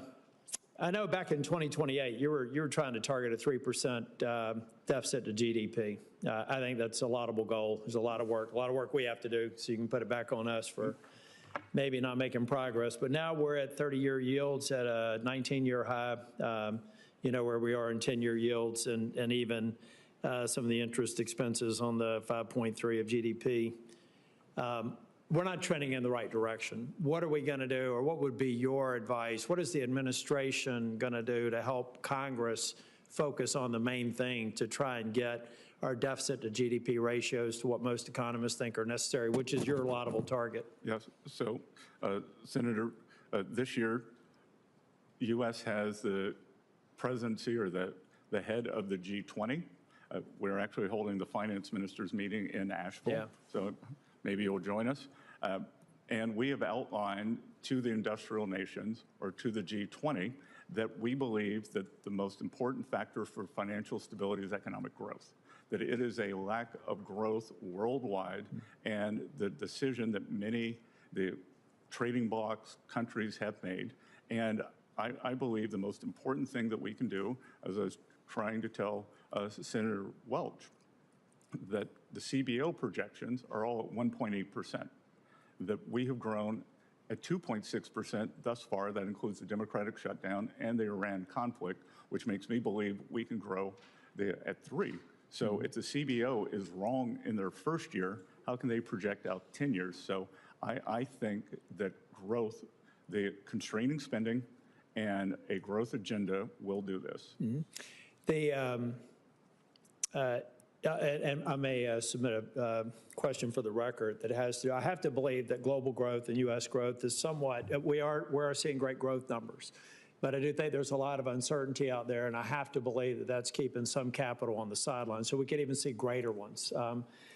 One of the areas where I think we've had some confusion, I asked Ambassador Greer last year, whose throat do I get to choke if the Liberation Day tariffs didn't work out? I'm not going to ask you that question. I think I know the answer to it. They didn't work out. But now you're at least working with CBP on the refund process. How does that actually work? I know CBP has stood up a portal. Now they're appealing the decision, so people that were applying for it can no longer while there's appeals occurring. What is Treasury's role in that? Senator, we're just purely a dispersing entity? We're just a dispersing agent. Okay, good. I guess the only other question I have going forward is how do we reconcile the increased budget requirements with the goal of trying to reduce our deficit to GDP?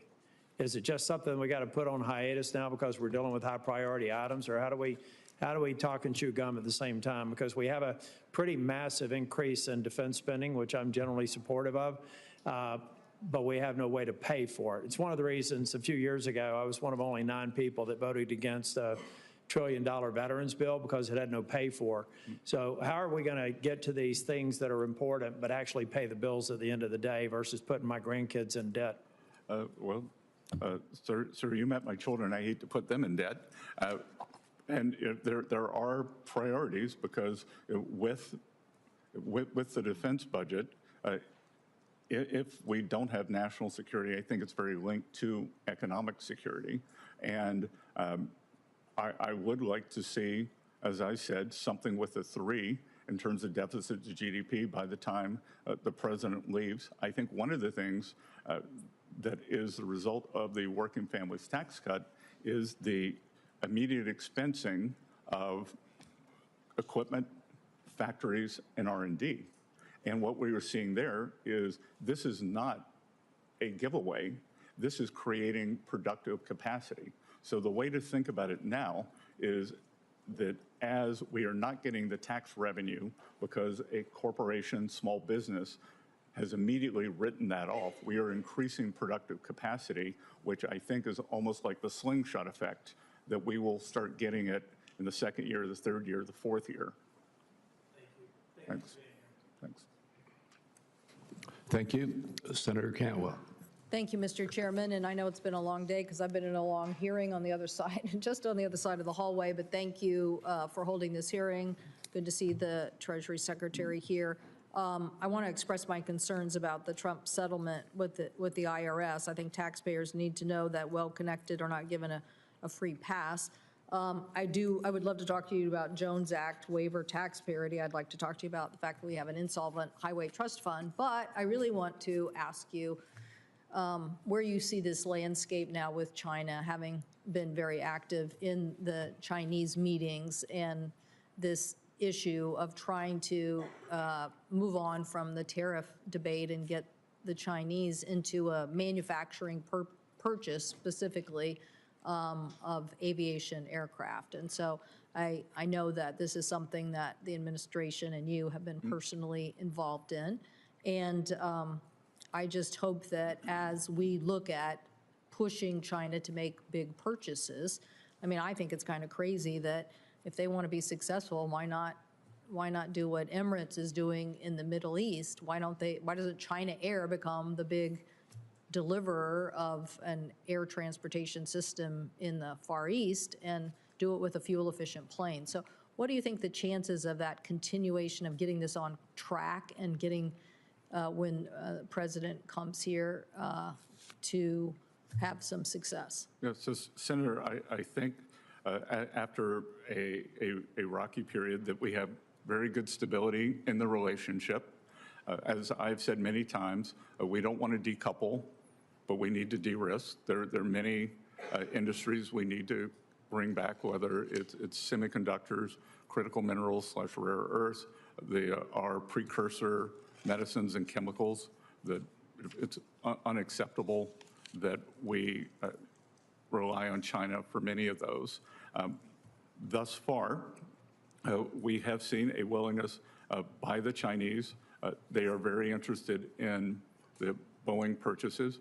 They agreed to 200 airplanes during the visit. We will see if they commit to a larger number when Xi Jinping arrives in Washington.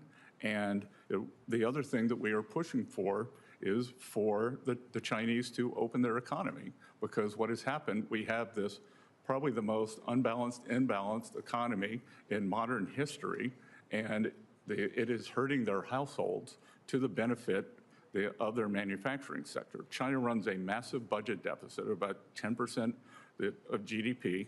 4% goes to industrial subsidies. And if they move some of that over to the households, which we brought up with Chinese leadership during the visit, then there would be much more demand for not only American industrial products like great Boeing airplanes, but the more American goods. We have formed a board of trade, and we will be looking at non-critical industries or non-critical things that we can trade with each other tariff-free. How will that work? I mean, I'm for the tariff-free part for sure, and particularly, another issue, we have both very high-end manufacturing like aerospace, but we also have a lot of seafood in the Northwest, and China consumes something like 45% of the world's seafood. And I guarantee you that market isn't open wide enough for our products. So how would the Board of Trade help us with that? That's exactly what it's going to do. It's going to say, if we pick a number, 30 billion by 30 billion, what are 30 billion of things, the non-critical industries, non-critical things, fireworks, Halloween costumes, very low-end consumer items that we do not want to reshore, that we want to buy from them, and what are things that they would like to buy from us? The seafood, maybe energy, and then we will both agree to that basket on either side will have no tariffs. Well, I think this is a particularly important market with a long-term relationship. I know the challenges that we face in forcing them to open those markets, but I also think that getting off the tariff debate and into open ways to get more product flowing to me is a very important thing. So thank you, Mr. Chairman. I see my time has expired, but I do want to again emphasize I really am against the Trump settlement with the IRS, and I know you have oversight over that, so I'm mentioning that to you. Thank you, Mr. Chairman. Thank you. We are informed that Senator Marshall may be back. Senator Wyden has asked for a second 5-minute round, and as the ranking member, I've agreed to that. So, Senator Wyden, why don't you begin, and then if Senator Marshall shows, he'll be the final one. Chairman, I've got one question. I want here, Mr. Secretary, to follow up on your answers about the Booz Allen contracts. Now, you said you didn't know about Trump's lawsuit in advance. So I gather that for you, it was a coincidence. You canceled the contracts 3 days before Trump's lawsuit? That would be correct, sir. Okay, and you didn't talk to anybody outside Treasury? I assume that's what you're saying as well? Again, as I said, I had no knowledge. Okay. Mr. Chairman, I'm going to make a brief closing statement with respect to where we are, because I think that this has been a critically important meeting, and what it has showed is that almost all of the big questions with respect to immunity from audits remain unanswered. And my own view is that we're going to keep digging into this. I know that I'm going to. And my own view is that somebody broke the law. Either Mr. Bessent or Frank Bisignano, the CEO of the Internal Revenue Service, were illegally involved in the audit immunity granted to Trump through the addendum. Or if Mr. Bessent continues to claim that Treasury and the IRS were not involved, the audit immunity grant in the addendum is against the law because Acting Attorney General Blanche doesn't have the authority to settle tax disputes that may have not been referred to DOJ. So that's where we are. It's one or the other.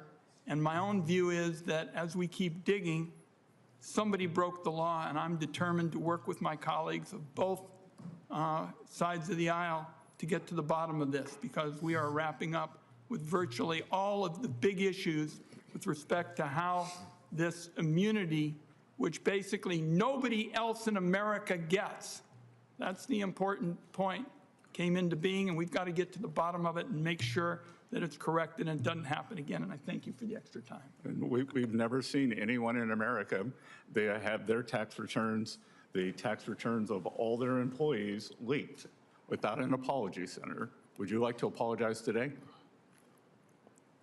I was very much at the bottom of saying that it was critically important that enforcement action be taken, and I worked with my colleagues on both sides to move quickly. That's the fact. Yeah, then why did Mr. Littlejohn, why was he only charged in 2 out of 3 potential charges? It was, he got off easy. With that, what we will do is, Senator Marshall, you made it in just under the wire. Senator Wyden has given his closing remarks. I will forego my closing remarks to allow you to give your 5 minutes worth of questioning. Well, thank you, Chairman. That is very kind of you. Secretary Bessent, welcome. I know it's been a long morning, and I know you probably have answered these questions already. One of my favorite quotes from you is, the table is set and it's time for the banquet. And I'm sure you probably could credit somebody else, but back in Kansas, we say the table's set and it's time to eat. I want you to know I've been all over the state of Kansas, and especially manufacturing is growing, that there's new opportunities there. And I think a lot of it is from the Working Family Tax Cuts bill has made that very possible. What I love about your background is you're a business person that's come to Washington, D.C. What are you seeing happening with manufacturing because of that Working Family Tax Cuts bill across the country? Senator, we're having a manufacturing renaissance. We are seeing that we've created about 90,000 new non-residential construction jobs, which would tell you that they have some type of manufacturing facilities. Those, in my hometown of Charleston, South Carolina, Boeing is expanding their facility by 50%, and those are construction jobs, and then that will become 1,000 high-paying manufacturing jobs, and we're seeing that all over the country. We're all over the country. We are seeing pharmaceutical companies reshore. We were seeing, we saw the John Deere, the CEO told us building new factory in Indiana and in North Carolina. So it is a real manufacturing renaissance, and much of it is a result of the tax bill. Yeah. I was in greater Minneapolis visiting Winnebago, and they told me that because of the tax bill, they had a decision whether they were going to start create a battery research facility in Florida, and the full expensing gave them the internal rate of return that they needed. So that's more jobs in the Sunshine State. Great. My next question, and you don't have to answer it now, you can give us a written one, but the 45Z model, again, you put on your farmer's hat for a second. You understand how important 45Z is to our farmers back home. I think there's the GREET model is waiting for the Treasury to kind of do their little work on that as well. So maybe your staff could give us an update unless you wanted to say something No, now. we'd be glad to do it, but we think it's very important, sir. Great. I want to talk about childcare just a second as well. Under Joe Biden, we saw the cost of health care, housing, child care go up 50%. Inflation's cumulative. But again, our working family tax cuts bill did some incredible things for child care. And all across the state of Kansas, again, I'm seeing people being able to invest in this. But I especially, not only do the increased monies were given to individuals, but the businesses having an opportunity to expand. Can you speak to a little bit about what your vision is on using that benefit? Look, I think that's a great benefit. The child deduction that is now permanent, thanks to you all, $2,200. So, I think that we have seen that the best way to do this is to engage the private sector. Exactly. Then I'm just going to close with, I was just out of the Reagan Library, and he always spoke about this bright, shining city on a hill. And it's hard for me to imagine, but the third quarter last year, Kansas led the country in GDP growth, 6.5%. And we never lead any type of thing economically. And so I went back and, tried to figure out the whys of this. And certainly the cattle markets are good. Farming income in Kansas was up 80%, and a lot of that was government related. But certainly a part of that was the cattle industries. And of course, the cattle eat, is corn as well. We saw but we're also seeing expansion in manufacturing. What would be the message of hope you would give America that this economy, it really feels good to me right back? And things are not perfect. We've got to work on the price of gas. Inflation's cumulative. We're still feeling a sting. But give me that message of hope from your desk. The underlying economy is extremely resilient. That we have had tremendous job growth in the past few months. We saw the ADP numbers, which are precursor for non-farm payrolls, come out very strong today, above trend. We are seeing trucking surveys do very well. And I think that the underlying economy is very strong. We will get on the other side of this Iran conflict. Prices will come back down. And I think that the economy is going to roar, sir. Okay. Thank you, Secretary, for sticking around. Mr. Chairman, thank you so much. Thank you, Senator Marshall, and thank you, Secretary Bessent. That concludes all of the questioning and all of the commentary. We appreciate you taking this time. You spent more than 2.5 hours with us today. More than that, we appreciate the service that you are giving and that all of those at the Treasury Department are giving, and please extend that thanks to them for us. With that, we are concluded. I remind my colleagues that the deadline for submitting any questions for the record is 5 p.m. on Wednesday, June 10th, and the Finance Committee stands adjourned.